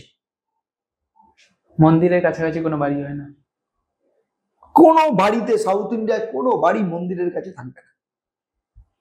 কি হয় এর ফলে? তার কারণ হচ্ছে মন্দিরে আমরা কি জন্য যাই? আমাদের জীবনের সব দুঃখ কষ্ট শেয়ার করার জন্য যাই। তো সেখান থেকে মন্দিরটা ঠিক আছে, কিন্তু মন্দিরের চারপাশে নেগেটিভ ভাইবস আসে। সেই জন্য মন্দিরের ছায়া কোনো বাড়িতে পড়া, মন্দিরের কাছাকাছি কোনো বাড়িতে থাকা সাউথ ইন্ডিয়ায় কোথাও থাকবে না, থাকতে পারে না কখনো। সেই জন্য মন্দিরের কাছে কখনো বাড়ি হয় না। তো সেই জন্যই বললাম, প্রসঙ্গ হতে অন্য জায়গায় চলে গেলাম, রাশি নিয়ে বলছিলাম, তো বাস্তুতে ঢুকে গেলাম। তো কন্যা রাশির ক্ষেত্রে এই জায়গাগুলো কিন্তু মাথায় রাখতে হবে। তুলা রাশির ক্ষেত্রে কিন্তু শনি ষষ্ঠে যাচ্ছে, তুলা রাশির মিত্র, তুলা রাশি কিন্তু ভালো ফল পাবে।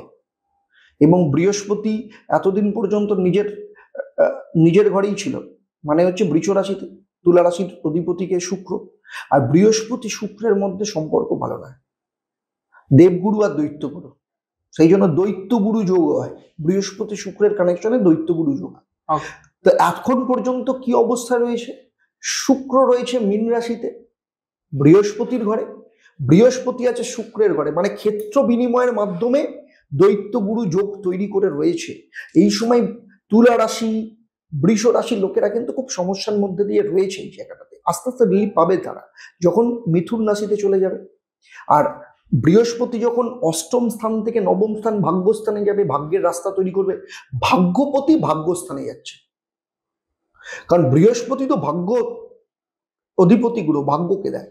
ষষ্ঠপতি ভাগ্যস্থানে যাচ্ছে। চাকরির ক্ষেত্রে অনেকদিন ধরে চাকরি আটকে রয়েছে, চাকরি পাচ্ছে না, কিংবা চাকরিতে ইন্টারভিউ দিচ্ছে বা চাকরিতে প্রমোশন হচ্ছে না, এই জায়গাগুলো আসবে, এগুলো ঠিক হবে পুরো আস্তে আস্তে। শারীরিক দিক থেকে অনেক রিলিফ পাবে, প্লাস কমিউনিকেশন স্কিল বাড়বে। এমন এমন মানুষ হয়তো তুলা রাশি বা লগ্নের জাতক জাতিকাদের দূরে চলে গেছিল, কোনো রিলেশন খারাপ হয়ে গেছিল, কমিউনিকেশন স্কিলের মাধ্যমে তারা আবার নতুন করে আসবে। কোনো ক্লায়েন্ট, কোনো কাস্টমার ছেড়ে অনেকদিন আগেই চলে গেছিল, সেই কাস্টমাররা ফিরে আসবে। যারা মার্কেটিং এ রয়েছে, সেলসে আছে, মারাত্মক জায়গা পাবে, কমিউনিকেশন স্কিল মারাত্মক তৈরি হবে। তো এই জায়গাগুলো কিন্তু তুলা রাশির ক্ষেত্রে কিন্তু ভীষণভাবে আসছে। বৃশ্চিক রাশির ক্ষেত্রে সব থেকে বড় রিলিফ বৃশ্চিক রাশির ক্ষেত্রে আসছে কর্কট রাশির মতো, সেটা হচ্ছে শনির ঢাইয়া শেষ হচ্ছে বৃশ্চিক রাশির। কারণ বৃশ্চিক রাশির এতদিন ধরে শনি চতুর্থ স্থানে ছিল, চতুর্থ স্থানে থাকলে ঢাইয়া থাকে, ঢাইয়ার প্রভাব থাকে। আর একে মঙ্গল, তার উপরে শনি মঙ্গল 20 যোগ, ফলে বৃশ্চিক রাশির লোকেরা হনুমান চল্লিশা পড়ে পড়ে একদম জিভে ছালা পড়ে গেছে, তবুও সমস্যা লাইফ থেকে দূর করতে পারেনি। অনেক চেষ্টা করেছে, হনুমান চল্লিশা পড়েছে, সমস্ত কিছু করেছে, কিন্তু কোথাও না কোথাও সমস্যার মানে ভীষণ ভাবে জায়গায় চলে। এমন এমন বৃশ্চিক রাশির মানুষেরা রয়েছেন যারা মনে হচ্ছে জীবন আর এগোবে না, শেষ জীবন, রাস্তা খুঁজে পাচ্ছেন না।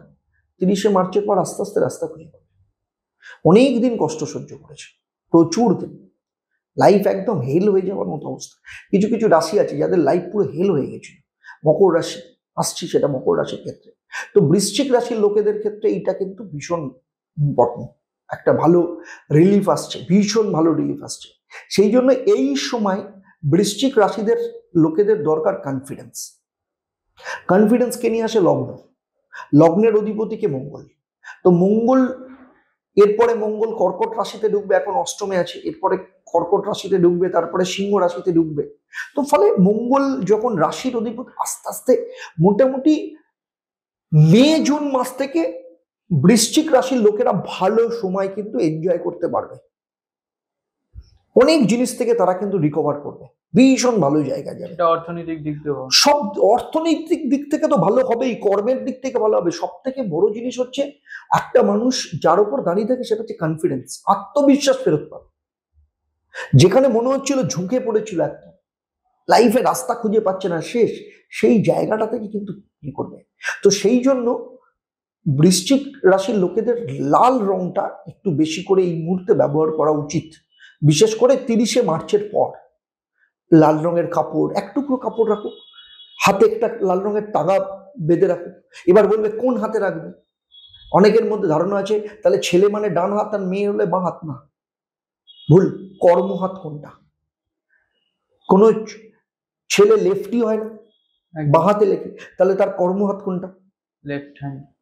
কর্মহাত যার, সেই কর্ম হাতে পড়বে।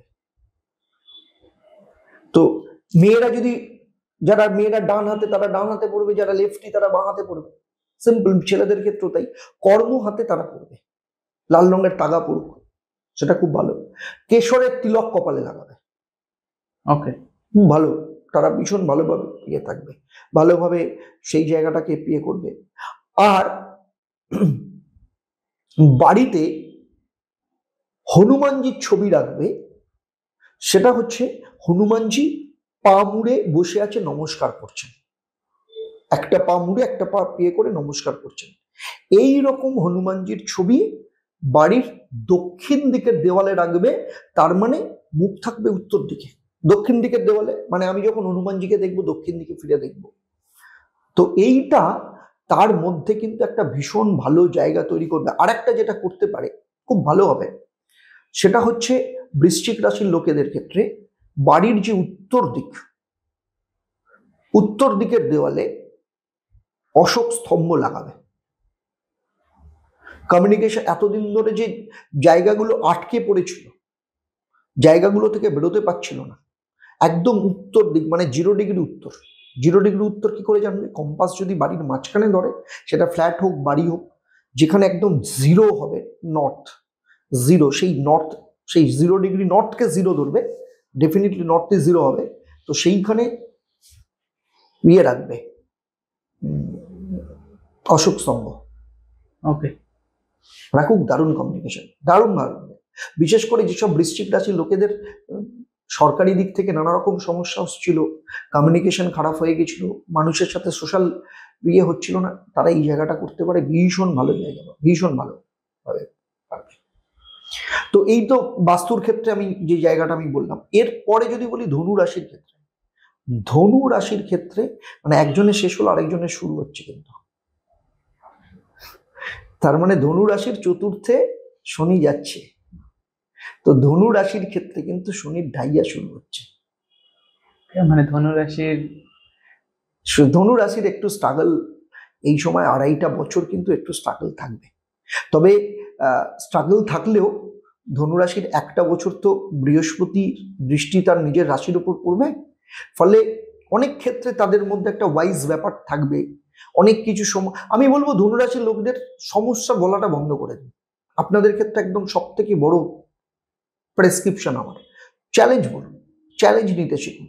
প্রত্যেকদিন ভগবানকে সকালবেলা উঠে প্রার্থনা করুন, ভগবান আজকে আমাকে নতুন করে চ্যালেঞ্জ দাও, আমি যাতে কিছু শিখি, এমন কিছু দাও যাতে শিখি। এইটা যদি ধনুরাশির লোকেরা করতে পারে, জ্ঞানে থাকবে, কারণ বৃহস্পতি কিন্তু জ্ঞানের দেবতা। তো ধনুরাশির লোকেদের, ধনুরাশির সিম্বল কি? ফোকাসড, তীর মারছে, ফোকাসড একদম। তো সেই জায়গাটাতে ওকে ফোকাস থাকতে হবে, ভগবান আমাকে চ্যালেঞ্জ দাও আজকে, সেই কতটা বিপদে মোড়ে রক্ষা কোনো এ নয় মোর প্রার্থনা। তো ব্যাপারটা এইখানটাতে, আমার লাইফে চ্যালেঞ্জ দাও, নতুন নতুন চ্যালেঞ্জ দাও, চ্যালেঞ্জটাকে এনজয় করি আমি, নতুন কিছু শিখি। এই শেখা তার মানে শুধু চ্যালেঞ্জ নয়, নতুন কোর্সে ভর্তি হওয়া, নতুন কিছু শেখা, জ্ঞানের মধ্যে রাখা, নতুন কিছু স্কিল ডেভেলপ করা। ধনু রাশির লোকেদের স্কিল ডেভেলপ করা ভীষণ দরকার। তার পিছনে আরেকটা কারণ, চতুর্থ স্থানে শনি, শনি মানে স্কিল ডেভেলপ করবার জায়গা। তো সেই জন্য ধনুরাশির লোকেদের ক্ষেত্রে স্কিল ডেভেলপ, তার যেটা প্যাশন, কি স্কিল ডেভেলপ করবে, দুটোর উপর ডিপেন্ড করছে। এক, তার জন্মছক অনুযায়ী অন্যান্য গ্রহ সেই অনুযায়ী ডিসাইড করবে কি স্কিল তার ক্ষেত্রে যাবে। আর দুটো হচ্ছে তার লাইফের প্যাশন কি। সেই হিন্দিতে একটা কথা বলা আছে, जो मुझे आता है और जो मुझे भाता है और जो दुनिया चाहता है। এই তিনটে যদি এক জায়গায় থাকে তাহলে সেই স্কিলটা ডেভেলপ করা উচিত। ওই পাশাপাশি বাস দেখা দেখি চাষ করে লাভ নেই। পাশের লোকটা শেয়ারে নিয়ে কাজ করছে মানে সে পয়সা রোজগার করছে মানে আমিও শেয়ারে নিয়ে পড়াশোনা করবো, আমিও কালকে পয়সা লাগাবো, না। আমার যদি ইন্টারেস্ট থাকে, প্যাশন থাকে, তাহলে সেটা করুন। যেটাতে আপনাদের প্যাশন সেটাই করা উচিত। ধনুরাশির লোকেরা প্যাশন ফলো করা উচিত, নতুন কিছু শেখা উচিত। আপনি যাই কিছু করুন, আপনি ব্যবসা করুন, আপনি চাকরি করুন, যাই কিছু করুন, আপনি হাউস ওয়াইফ হন, কেউ স্টুডেন্ট হতে পারে, পড়াশোনা করছে, কিন্তু আমি বলবো স্কিল ডেভেলপ করা ভীষণ দরকার। তাদের কিছু কিছু জিনিস তাদের শেখা উচিত, যেটা আগামী দিনে ট্রেন্ডিং হতে চলেছে। এমন কোনো সাবজেক্ট যেটা ট্রেন্ডিং হতে চলেছে, যেটা জন্মছক সাপোর্ট করবে, কিংবা যদি না বুঝতে পারি আমার মন ভীষণ ভালো লাগছে সেটা করতে, এমন কোনো স্কিল, যেটা এমন কোনো কাজ আমার পছন্দ, মানে কি আমি নাওয়া খাওয়া ছেড়ে দিই, যেটা আমি কন্টিনিউয়াস করে যেতে পারি। যে কাজটা করলে সব থেকে বড় জিনিস, আমি জন্মছক জানি না, আমি কোথায় গ্রহ নক্ষত্র কি আছে বাবা আমি জানি না, আমি সাধারণ লোক, আমি কি করে বুঝবো এমন কি কাজ যে কাজটা আমি স্পন্টেনিয়াস করতে পারি, তার জন্য আমি খাওয়া দাওয়া ভুলে যেতে পারি। কেউ গাছ লাগাতে ভালোবাসে, সারাদিন ধরে গাছ লাগায়, সেটাতেই তার প্রিয় রয়েছে, তা গার্ডেনিংটা শিখুক। কারোর রান্নাতে ভীষণ প্যাশন, কুকিংটা শিখুক। কারোর ছবি আঁকতে ভালো লাগে, এমনি ছবি আঁকছে, কোনো কিছু করছে, ছবি আঁকা, সেটাতে স্কিল ডেভেলপ করুক। স্কিল ডেভেলপ করুক। আপনি এখন কি আছেন সেটা ইম্পর্টেন্ট না, স্কিলটাকে ডেভেলপ করুন, প্রফেশনাল ওয়েতে শিখুন, যেটা আপনার মনে হয় সেটাই শিখুন। এটা ধনুরাশির লোকদের ভীষণ দরকার। আর বাড়ির এইটার জন্য কি করতে হবে? প্রথম কথা হচ্ছে আপনার লাইফে ঊর্জা দরকার, জ্ঞান দরকার, আপনার লাইফে কনফিডেন্স দরকার। বাড়ির পূর্ব দিক সবসময় ফ্রি রাখবেন, কোনো রকম যেন কোনো কিছু না থাকে। বাড়ির পূর্ব দিক পরিষ্কার রাখবেন, 1 নম্বর কথা। যদি জানলা থাকে খুব ভালো, আলো বাতাস যেন খেলে, অন্তত ভোরবেলা থেকে দুপুর 12টা অব্দি রোদ্দুরটা যেন আসে, এরকম যদি থাকে খুব ভালো। আর একটা সূর্য মূর্তি বাড়ির উত্তর দিকের পূর্ব দিকের দেওয়ালে রেখে দেন। সেটা ছবি হতে পারে, 7টা ঘোড়া আলা, সেটা ব্রোঞ্জের মূর্তি হতে পারে, ব্রাসের, যে কোনো ক্ষেত্রে রেখে দিন। দেখবেন দারুণ রেজাল্ট পাবেন, নিজেরাই বুঝতে পারবেন কোন জায়গাটা কি রেজাল্ট পাচ্ছেন। চারদিক থেকে অপরচুনিটি গুলো আসতে শুরু করবে। এই শনির ঢাইয়ার মধ্যেও অনেক ভালো রাস্তা পাবে। আর একটা জিনিস কি করবে, সেটা হচ্ছে প্রত্যেকদিন সকালবেলা কাককে খাওয়াবে। কাককে খাওয়ালে কি হয়? ম্যাজিক দেখবে লাইফে। কারণ শনির প্রিয় ইয়ে হচ্ছে কাক, শনির বাহন হচ্ছে কাক, ঠিক আছে? এবার তাহলে কাকের সাথে এবার সাইন্টিফিক্যাল ব্যাপারটা কি, কাক যখনই আসবে, আমি যত বেশি কাককে আমার বাড়ির চারপাশে আনতে দেবো, তত আমার বাড়ির চারপাশে নোংরা পরিষ্কার হবে। কাককে ঝাড়ুদার পাখি বলা হয় তো, একদম। তো কাককে যত বেশি আমার বাড়িতে সকালবেলা উঠে যখন ইয়ে করবে, তত কিন্তু আমার বাড়ির চারপাশে ক্ল্যাটার ফ্রি হবে। তো সেই জন্য কাককে খাওয়ানোর দরকার আছে। তো এই ব্যাপারগুলো দরকার ভীষণভাবে। মকর রাশি, গ্রেট রিলিফ। 7.5 বছর ধরে যে যন্ত্রণা সহ্য করেছে, সেই যন্ত্রণা কিন্তু মুক্তি পেতে চলেছে। 7.5 শেষ হচ্ছে। 7.5 শেষ হচ্ছে। শুধু 7.5 শেষ হচ্ছে না, আরো অনেক কিছু লাইফে অনেক কিছু ঘটনা করতে চলেছে। আরে মকর রাশির ক্ষেত্রে শনি কোথায় বসেছিল? অর্থস্থানে বসেছিল। নিজের ঘরে বসে থাকলেও অর্থস্থানে 7.5 এফেক্টটা তো পাচ্ছিল। সেই দ্বাদস্থান থেকে শুরু হয়েছে, ধনু রাশিতে যখন শনি ছিল সেই সময় থেকে শুরু হয়েছে, নিজের রাশিতে গেছে, কুম্ভ রাশিতে গেছে, এখন যাচ্ছে 3য় স্থান, 7.5 রিলিফ। এইবার নতুন কিছু উদ্যোগ নিতে হবে, এবার মকর রাশিকে জেগে উঠতে হবে। তো সুতরাং জেগে ওঠার রাস্তা তৈরি করতে হবে নিজের মধ্যে। শান্ত স্বভাব, অত্যন্ত ভালোভাবে যা কিছু ছিল এবার সমস্ত কিছু ধুলো সরিয়ে এইবার নতুন করে যুদ্ধক্ষেত্রে নামতে হবে, লাইফ তৈরি করতে হবে। বাড়িতে প্রত্যেকটা ঘরে যতটা কোণা যেগুলো পাবেন সবুজ রাখার চেষ্টা করুন, গাছ লাগান, আর্টিফিশিয়াল নয় কিন্তু অরিজিনাল গাছ। ওকে। কোণাগুলোকে একদম সবুজ রাখুন, যেন আপনি সবসময় যখন যেন সবুজ দেখতে পান। সকালবেলা উঠে অন্তত 10 মিনিট গাছের দিকে, সবুজ গাছের দিকে চেয়ে থাকুন। এটা কিন্তু মকর রাশির লোকদের ক্ষেত্রে ভীষণ দরকার। তো বাড়িতে এখন সবুজ, এটা ভীষণ দরকার। এটা কিন্তু সব থেকে বেশি বাস্তুর ক্ষেত্রে মকর রাশির লোকদের দরকার। আর কিচ্ছু করতে হবে না, এইটা করলেই মকর রাশির লোকজন বুঝতে পারবে লাইফে কি চেঞ্জ এসছে। আমি বলবো যারা যারা আজকে প্রোগ্রাম দেখছেন, যেদিন রিলিজ হবে, এইটা যেদিন আপলোড হবে, আপনাকে দেখবেন কমেন্ট করে জানাবে কিছুদিন বাদে। মকর রাশির লোকেদের মোটামুটি একটু সময় লাগবে, আমি বলছি না যে আজকে বলে কালকে হবে। মকর রাশির লোকেরা যদি এখন থেকে ই করে, মোটামুটি 30 মার্চ শনি মকর রাশি থেকে চলে যাচ্ছে, তো এই মানে শনি 7.5 চলে যাচ্ছে, তো মোটামুটি মার্চ, এপ্রিল, মে, জুন মাসের 15 তারিখের পর থেকে কিন্তু ভালো রেজাল্ট পাবে। 18 তারিখের পর থেকে আরো ভালো বুঝতে পারবে। তো সেই জন্য মকর রাশির লোকদের এইটা করা উচিত ফার্স্ট, আর কিচ্ছু করতে হবে না, এইটা করো। অনেক দিন অনেক সাধনা করেছে, অনেক রকম কষ্ট করেছে, এইবার জীবনে পজিটিভ জায়গা নিয়ে আসতে হবে। আর কুম্ভ রাশি, কিছু কষ্ট বাকি আছে, অর্থস্থানে শনি যাচ্ছে, মেপে পয়সা খরচা করতে হবে। জ্ঞান রাখতে হবে। কুম্ভ রাশির এমনিতেই জ্ঞান অনেক বেশি থাকে, কিন্তু জ্ঞানকে যেন অপাত্রে দান না করে, জ্ঞানকে যেন জ্ঞানের জায়গাতে রাখুক। শনি, বৃহস্পতি চতুর্থ স্থানে যাচ্ছে। আবার আরেকটা জিনিস ঘটছে, 18 তারিখের পরে রাহু আবার কুম্ভ রাশিতে ঢুকছে। মাথা ঠান্ডা রাখা ভীষণ দরকার, বহুত মাথা গরম হয়ে যাবে।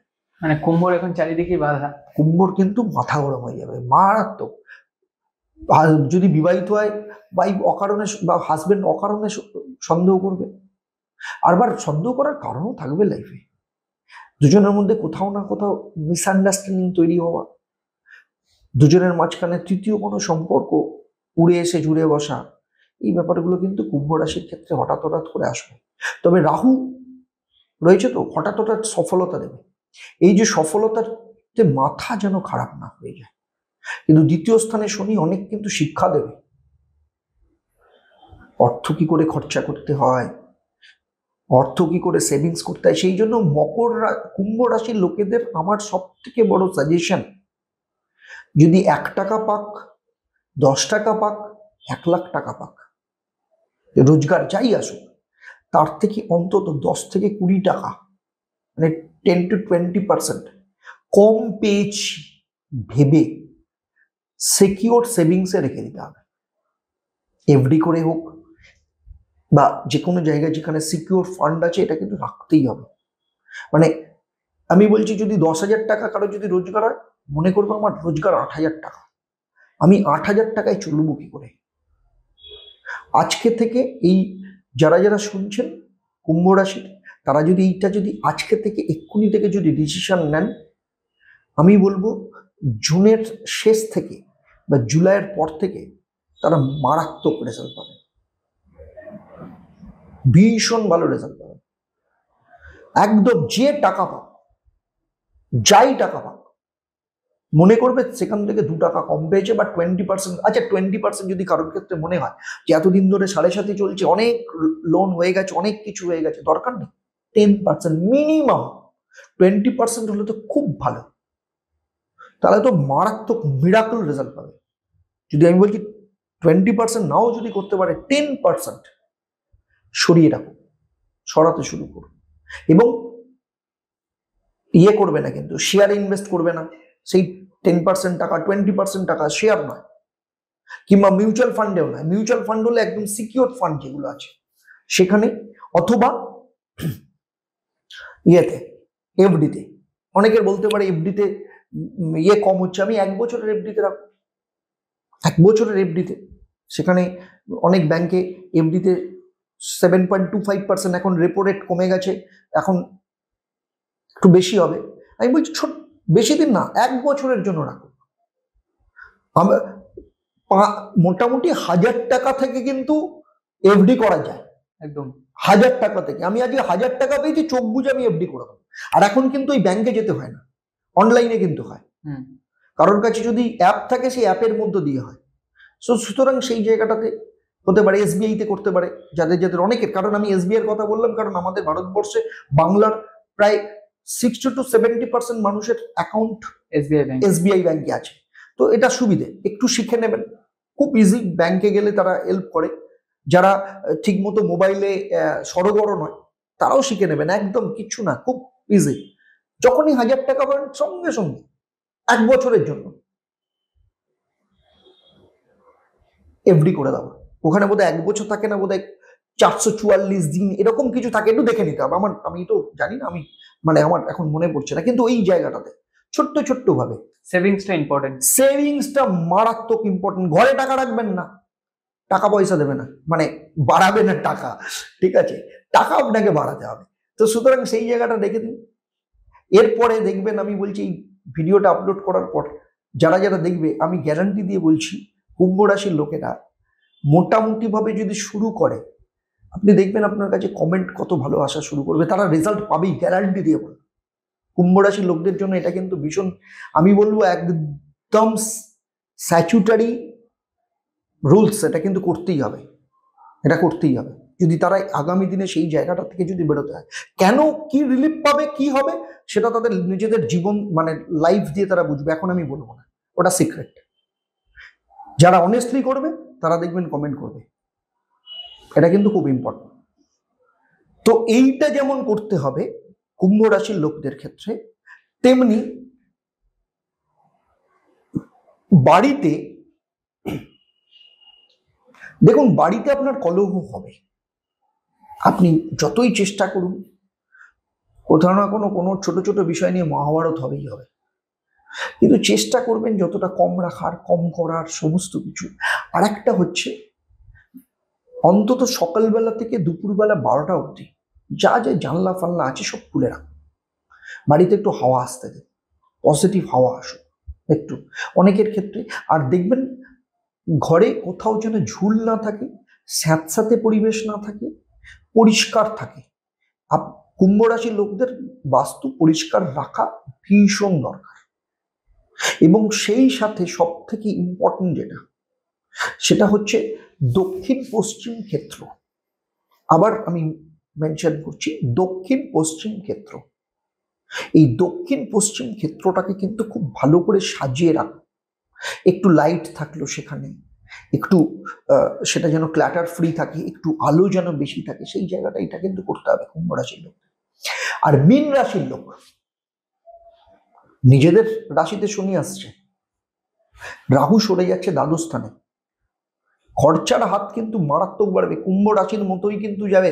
কুম্ভ রাশির ক্ষেত্রে শনি আর্থিক দিক থেকে কষ্ট দেবে, এখানে শনি কি করবে, রাহু কি করবে, পয়সা খরচার দিকে নিয়ে যাবে, খরচা কম, মানে রোজগার আসতে না আসতেই কিন্তু রোজগারের খরচার রাস্তা তৈরি করা। কুম্ভ রাশির মতো মীন রাশির ক্ষেত্র কিন্তু সেম রুল অ্যাপ্লিকেবল, 10 টাকা 20 টাকার, এটা কিন্তু করতেই হবে মীন রাশি। কারণ কুম্ভ আর মীনের মধ্যে পাশাপাশি শনি তো মুভ করছে, এক জায়গা থেকে বেরিয়ে আরেক জায়গায় যাচ্ছে। তো আবার রাহু, যেটা এতদিন পর্যন্ত কুম্ভ রাশির দ্বিতীয় স্থানে ছিল, সে এখন নিজের জায়গাটাতে আসছে। আবার যেখানে রাহু মীন রাশির ক্ষেত্রে নিজের জায়গায় ছিল, সে দ্বাদশ স্থানে আসছে, ফলে রাহু আর শনির এক্সচেঞ্জ হচ্ছে। তো সুতরাং ওই পিটোপিটি ওই যমজ ভাইয়ের মতো কিন্তু মীন রাশিকেও কিন্তু সেই জায়গাটা কিন্তু করতে হবে, এইটা কিন্তু ভীষণ ইম্পর্টেন্ট। ঝগড়া ঝামেলা ঝঞ্ঝাট, শরীরের দিক থেকেও কিন্তু ভীষণ নজর রাখতে হবে। তো এই ব্যাপারগুলো কিন্তু মেনে চলা ভীষণ দরকার মীন রাশির ক্ষেত্রে, কুম্ভ রাশির ক্ষেত্রে এই জায়গাগুলো মানতে হবে। আর মীন রাশির ক্ষেত্রে যেটা সব থেকে ইম্পর্টেন্ট যে জায়গাটা, সেটা হচ্ছে হনুমান চল্লিশা পাঠ করতে হবে নিয়মিতভাবে, এটা কিন্তু ভীষণ ইম্পর্টেন্ট একটা জায়গা। আর যেটা করবেন সেটা হচ্ছে সবসময় যদি পারেন একটু হলুদ রঙের কাপড় টুকরো নিজের কাছে রাখা। বালিশের আপনারা রাত্রিবেলা যে দিকে মাথা দেন, প্রথম কথা হচ্ছে আপনারা হয় পূর্ব দিকে মাথা দিয়ে শোবেন, না হলে দক্ষিণ দিকে।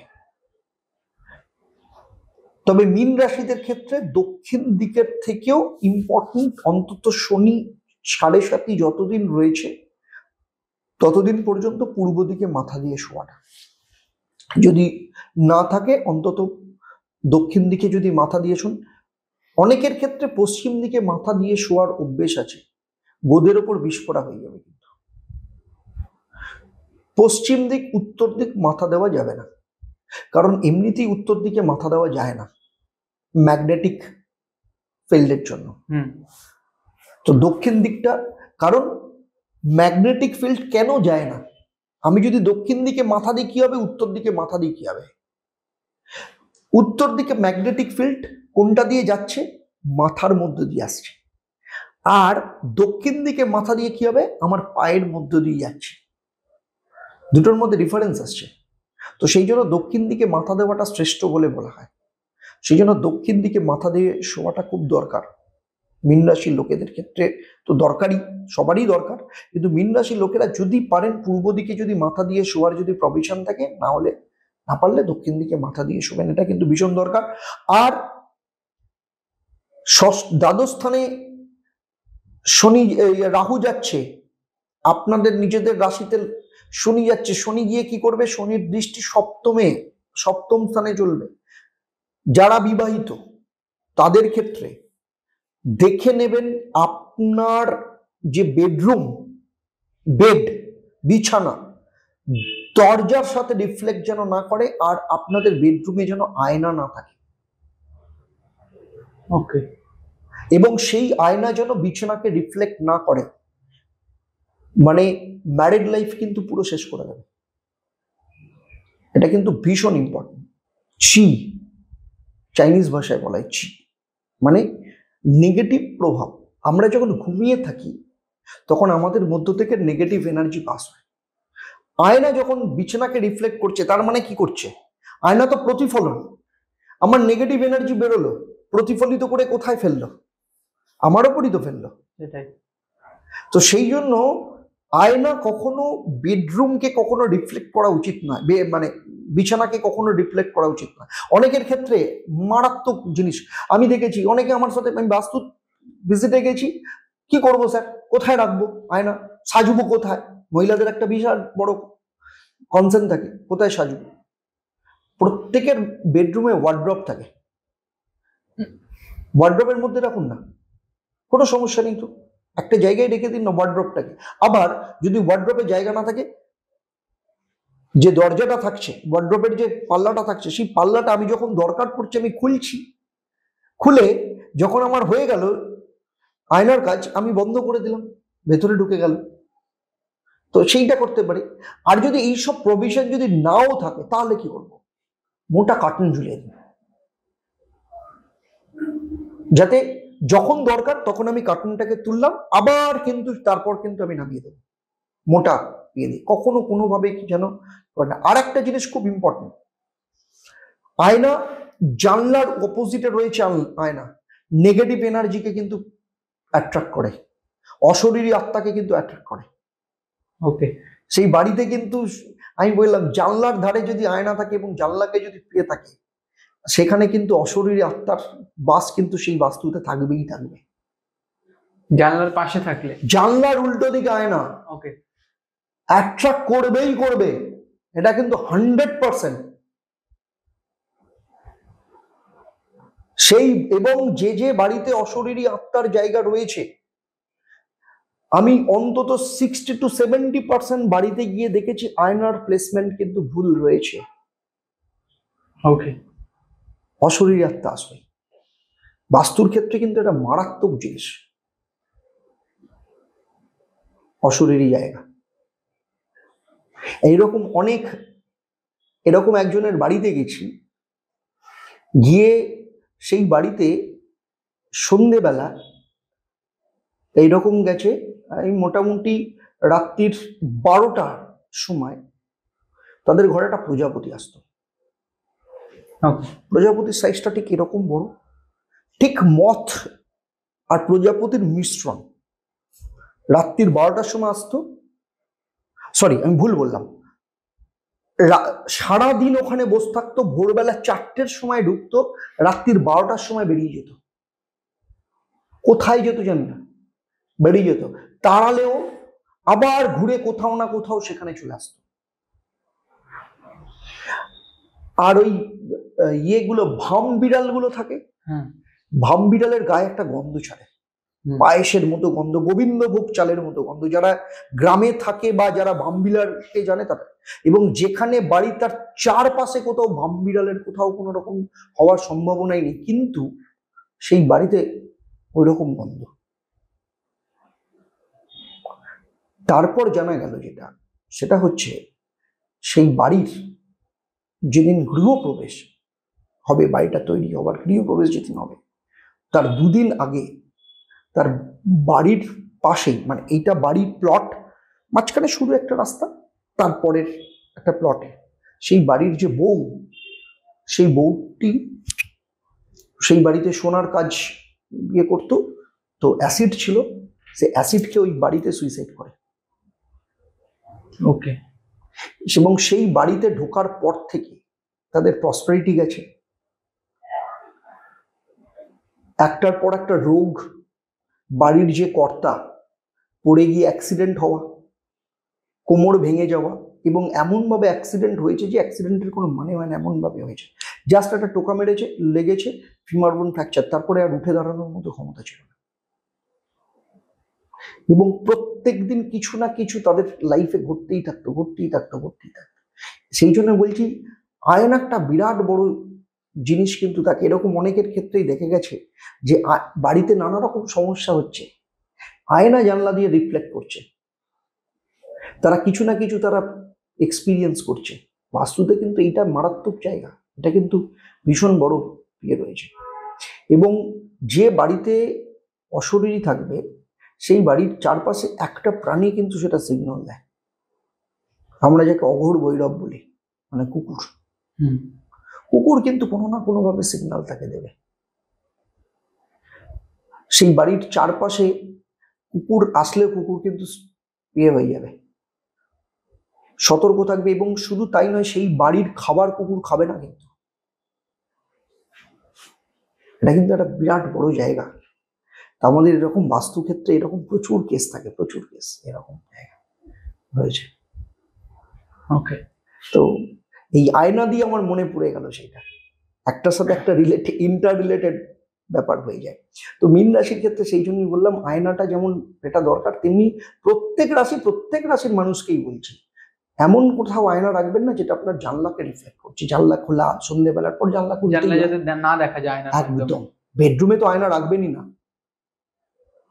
তাহলে আপনার বাড়ির যে কর্ত্রী বা আপনার ওয়াইফ হতে পারে, বাড়ির যে মহিলা, তার লাইফ একদম হেল হয়ে যাবে। সেই বাড়িতে যদি কখনো যদি বিবাহযোগ্য মেয়ে থাকে, তার ম্যারিড লাইফ ভালো হবে না। অধিকাংশ ক্ষেত্রে দেখা গেছে ম্যারিড লাইফ খারাপ, অধিকাংশ ক্ষেত্রে দেখা গেছে তার ক্ষেত্রে হরমোনাল ইমব্যালেন্স, নানা রকম সমস্যা, গাইনোকোলজিক্যাল প্রবলেম, শরীরের ক্ষেত্রে নানা রকম সমস্যা। এবং শুধু তাই নয়, সেই সব বাড়িতে মহিলাদের মধ্যে সুইসাইডিয়াল টেন্ডেন্সিও চলে আসে। তো সেই জন্য এই জায়গাগুলো কিন্তু রাখা ভীষণ দরকার। ওকে, আচ্ছা, আমরা এতক্ষণ ধরে রাশিফল নিয়ে আলোচনা করলাম। শুধু রাশিফল নয়, তার মধ্যে বাস্তু অনেক কিছু। একদম একদম। বাট এখনো বাড়িতে দিদারা, ঠাম্মারা বা মারা অনেকে রাশি বিচার করতে পারেন না যে কার কি রাশি। এখনো অনেকে পঞ্জিকা দেখে, বেনিমাধব শিলের পঞ্জিকা দেখেও রাশিফল বলে যে তোর রাশি এটা হতে হবে। কেউ যদি কোনো অ্যাস্ট্রোলজারকে নাও দেখায়, সে কিভাবে বুঝবে তার কোন রাশি? প্রথম কথা হচ্ছে, যে কোনো পঞ্জিকাতে যে রাশিটা থাকে সেটা হচ্ছে সকাল 5:30 স্পুট ধরে দেওয়া হয়, ঠিক আছে? আজকে 5:30টায় দেখা গেল, সকাল 5:30টায় চন্দ্র মেষ রাশিতে আছে, কিন্তু 2.5 দিন অন্তর কিন্তু চন্দ্র কিন্তু মুভ করে। তার মানে সেই দিন যদি দেখা যায়, অনেক সময় হয়তো তার আগের দিন চন্দ্র ঢুকেছে, তার পরের দিন চন্দ্র রয়েছে, কিন্তু 2.5 দিনের মাথায় সে কিন্তু বিকেলবেলা বৃষ রাশিতে চলে যাবে। ফলে 5:30টার সময় বা বিকেলবেলা না হলেও হয়তো দেখা গেছে যে ডিগ্রি অনুযায়ী হয়তো দেখা যাচ্ছে সকালবেলা 10টা 10:30টার মধ্যে সে রাশি ত্যাগ করে ফেলেছে। তার মানে 5:30টার সময় রাশি ধরাটা কিন্তু ইম্পর্টেন্ট নয়। তার মানে কারোর যদি দেখা গেল 10:30টায় জন্ম, তার কিন্তু বৃষ রাশি হয়ে যাবে, মেষ রাশি হবে না। মানে জন্মের সময় অনুযায়ী রাশিফলটা নির্ধারিত। একদম, যে সময় জন্মাচ্ছে সেই সময়ে কি রাশি রয়েছে তার উপর ডিপেন্ড করছে। কারণ 27টা নক্ষত্র আছে, 30 ডিগ্রি, তো এক একটা রাশি 30টা ডিগ্রি, তো 30টা ডিগ্রি মানে প্রত্যেকটা সমান সমান নয়, কিন্তু তার ডিগ্রি অনুযায়ী কিন্তু 16-20, 16-20, 3-40 এরকম ভাবে ভাগ করা থাকে। তো এক একটা ইয়েতে 3টে করে নক্ষত্র থাকে, 3টে নক্ষত্র আবার তাহলে 12টা ঘরে 27টা নক্ষত্র কি করে ঢোকে? সেটাই, তাই না? যেমন অশ্বিনী, বরণী, কৃত্তিকা মেষ রাশি। আবার কৃত্তিকার তো 16 ডিগ্রিটা তো পুরোটা কৃত্তিকা পায়নি, তাহলে কিছুটা পেয়েছে, বাকিটা কোথায় পাবে? সেটা বৃষ রাশি। তার মানে বৃষ রাশি শুরু হবে কৃত্তিকা নক্ষত্র দিয়ে। বুঝতে পারলাম? এইভাবে ক্যালকুলেশনটা করা থাকে। ওকে, আচ্ছা, আমাদের একটা কমন কোয়েশ্চেন আছে, সেটা হলো যে আপনি যেহেতু অ্যাস্ট্রোলজি এত বছর ধরে আপনি এর সঙ্গে রয়েছেন, আপনি নিজে ভগবানে কতটা বিশ্বাস করেন? ভগবান কাকে বলে? ভগবান সেখানেই আছে যেখানে ইলেকট্রন, প্রোটন, নিউট্রন আছে। ভগবান মানে হচ্ছে এনার্জি। আমি যে কথা বলছি, আপনি যে কথা বলছেন, সেখান থেকে এনার্জি তৈরি হচ্ছে। এনার্জি আমরা কিভাবে জেনেছি? ইজুগাল টু এমসি স্কোয়ার, তো একদম তাই তো। মা কালীকে যদি চিন্তা করে দেখুন তো, মা কালীর মধ্যেও ইউজুগাল টু এমসি স্কোয়ার আছে। মা কালীকে ব্যাখ্যাই করা হয় ইজুগাল টু এমসি স্কোয়ার দিয়ে। আইনস্টাইন তো পরে বলেছেন, আদি যুগ থেকে মা কালীকে ইজুগাল টু এমসি স্কোয়ার বলা হয়। কারণ মা কালী মানে তো শক্তি, এনার্জি। মা কালীকে কিভাবে দেখি? হাতে মুন্ডুমালা, গলায় হচ্ছে হাতে মুন্ডু, গলায় মুন্ডুমালা, এখানে কন্টাপ্রেট। মা Kali the symbol of energy. Energy কি হচ্ছে? মাস কনস্ট্যান্ট থেকে constant square equal to MC square. তাহলে এম মানে কি? মাস। যেখানে জন্ম আছে, মৃত্যু আছে, রোগ আছে, দুঃখ আছে, ব্যথা আছে, বেদনা আছে, জীবন চক্র চলছে। আমরা কি করছি? ব্যাপারটা হচ্ছে, সনাতন ধর্ম কি বলে? মৃত্যু বলে সনাতন ধর্মে কিন্তু কিচ্ছু হয় না। এক অবস্থা থেকে আরেক অবস্থা রূপান্তর হয়। গীতাতে কি বলা হয়েছে? তুমি নতুন কিছু দাওনি, নতুন কিছু সৃষ্টি করোনি, যা কিছু করেছো এখান থেকেই করেছো, যা কিছু দিয়েছো এখান থেকেই দিয়েছো। ঠিক আছে? আত্মা অবিনশ্বর, এক অবস্থা থেকে আরেক অবস্থা রূপান্তর ঘটে। তো এই যে জীবন চক্র যেটা চলছে, জীবন চক্র চলার মানে কি? এনার্জি তৈরি হচ্ছে। এনার্জির কাজ কি? একটা জায়গা থেকে, রেডিয়াস থেকে আরেকটা জায়গায় চলে যাবো, অরবিট চেঞ্জ করা, তাই তো? অরবিট চেঞ্জ করা। তো অরবিট যে চেঞ্জ করছে, এনার্জি, মাস, যেখানে জন্ম আছে, মৃত্যু আছে, সমস্ত কিছু আছে, এইখান থেকে যখন অরবিট চেঞ্জ করে যখন সিতে যাচ্ছে, দুটো সি, একটা গলার মুন্ডুমালা, একটা কন্টাপ্রেট। সি, প্রথম সি কি? যাকে আমরা দেখতে পাই না কিন্তু অনুভব করতে পারি। হাওয়া, ঠান্ডা, গরম, আমরা দেখতে পাই না, অনুভব করতে পারি, দ্যাট ইজ কল্ড সি। সেখানেও কিন্তু কনস্ট্যান্ট, কিন্তু তার মধ্যে লড়াই চলছে। কিসের লড়াই চলছে? নেক্সট অরবিট, সি স্কোয়ার, যেখানে আমরা দেখতে পাই না, যেখানে আমরা অনুভব করতে পারি না। সমস্ত অনুভব, সমস্ত কিছুর ঊর্ধ্বে, মানে যে পুরুষাকার প্রাপ্ত হয়েছে তিনি হচ্ছেন ভগবান। কণ্ঠাপ্রেত, পুরুষাকার প্রাপ্ত। পুরুষ, আমরা বলি নারী পুরুষ, ভুল কথা। কথাটা হচ্ছে পুরুষ এবং প্রকৃতি। প্রকৃতির দুই রূপ, নর এবং নারী। পুরুষাকার মানে হচ্ছে কনস্ট্যান্ট, সমস্ত কিছুর ঊর্ধ্বে। তো ভগবান সেই জায়গাটাতে একদম স্ট্যাটিক রূপ, সেই জায়গাটাতে রয়েছে। তো ভগবান যেখানে এনার্জি আছে সেখানেই ভগবান আছে। ওকে। আর সেই জন্যই বলা হয় শব্দই ব্রহ্ম। আমরা যে কথা বলছি, এনার্জি তৈরি হচ্ছে। সিম্পল। আমরা আজকে অষ্টবক্র গীতায় কি বলা হয়েছে? ভবহায়ং ভবনা মাত্র নকিঞ্চিত পরমাত্মা। মানে আমরা যেটা ভাবছি সেটা দিয়েই তৈরি হচ্ছে। আমাদের সমস্ত কিছু ভাবনার ফল। সেই জন্য আমাদের ভাবনার মধ্য দিয়ে যেটা আমাদের কর্ষণ করে, আমাদের মনকে দুঃখ দেয়, যেটাতে আনন্দ দেয়, আমাদের দুঃখ দিলেও মন কর্ষণ করে, আনন্দ দিলেও মন কর্ষণ করে, প্রেমেও আমাদের মন কর্ষণ করে, বেদনাতেও আমাদের মন কর্ষণ করে। এই যে কর্ষণ করা, কৃৎ ধাতু থেকে এসছেন কৃষ্ণ। যা আমাদের মনকে কর্ষণ করে সেটাই হচ্ছে কৃষ্ণ। আর ভবহয়ং ভবনা মাত্র নকিঞ্চিত পরমার্থ। সমস্ত পৃথিবীতে আমরা যা দেখছি সমস্তই কিছু আমাদের ভাবনার সৃষ্টিফল। সেই যে ভাবনার মধ্যে দিয়ে লীলা, ইলিউশন, সমস্তটা ইলিউশন। সেই জন্য রামকৃষ্ণ পরমহংসদেব একটা কথা বলে বলে উনি সিদ্ধি লাভ করেছিলেন। কথার মানে হচ্ছে নাম, কথাটা হচ্ছে নেতি।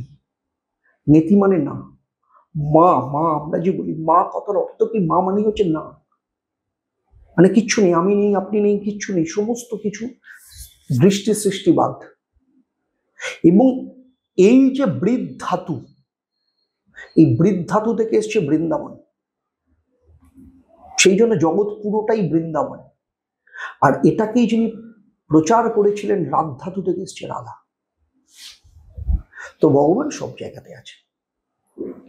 ওকে, আচ্ছা, আজকে আমরা অনেক কিছু নিয়ে আলোচনা করেছি।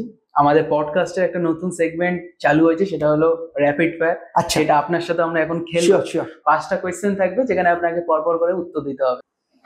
ওকে, শুরু করছি আমাদের র্যাপিড ফায়ার রাউন্ড। সবার প্রথমে হলো, ভগবান নাকি শয়তান, কোনটাকে বেশি বিশ্বাস করো? ভগবান। ওকে, অ্যাস্ট্রোলজি নাকি নিউমেরোলজি? অ্যাস্ট্রোলজিরই একটা পার্ট, নিউমোরোলজি একটা ভাগ, সুতরাং কমপ্লিট নিয়ে অ্যাস্ট্রোলজি। ওকে, রেমেডিস নাকি পাথর? পাথর ও রেমেডির মধ্যেই সমস্ত কিছু প্রতিকার। প্রতিকার একটাই কথা, যে কোনো যে রাস্তা দিয়ে আমার পুকুরের 4টে ঘাট, আমার উদ্দেশ্য কি? জল নেওয়া। আমি যে রাস্তা দিয়ে নামি না কেন, আসল উদ্দেশ্য তো জল। সে পাথর দিয়ে যাই, অন্য রেমেডির অন্য কিছুর মধ্যে দিয়ে যাই, বাস্তুর মধ্যে দিয়ে যাই, যাই কিছু কালার থেরাপির মধ্যে যাই, আলটিমেটলি উদ্দেশ্য কি? প্রতিকার। ওকে, হার্ড ওয়ার্ক নাকি smart work? Smartly hard work. Okay, আচ্ছা, গঙ্গাসাগর মেলা নাকি কুম্ভ মেলা, কোথায় বেশি পুণ্য লাভ করা যায়? কুম্ভ, এবং কুম্ভর যেখানে পূর্ণতা সেটা হচ্ছে গঙ্গাসাগর। দুটো মিলিয়ে একদম। কারণ কুম্ভ, কেন কুম্ভ হয়েছে সেটাও তো জানতে হবে, তার ইতিহাস প্রচুর। ওকে, থ্যাংক ইউ সো মাচ আমাদের পডকাস্টে আসার জন্য। আপনাকে অসংখ্য ধন্যবাদ। আপনার আমাদের সাথে পডকাস্ট করে কেমন? ভীষণ ভালো লাগলো, এবং শুনছিলাম নতুন স্টুডিও হবে। একদম, আমার খুব লোভ রয়েছে।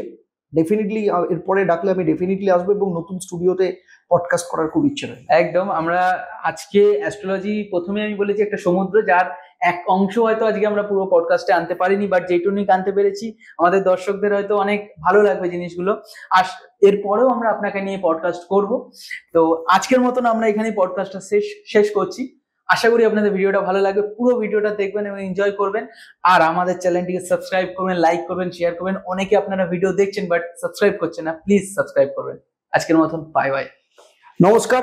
অবশ্যই চ্যানেলটাকে সাবস্ক্রাইব করবেন, আমার তরফ থেকে আপনাদের আবেদন রইল। নমস্কার, ভালো থাকবেন।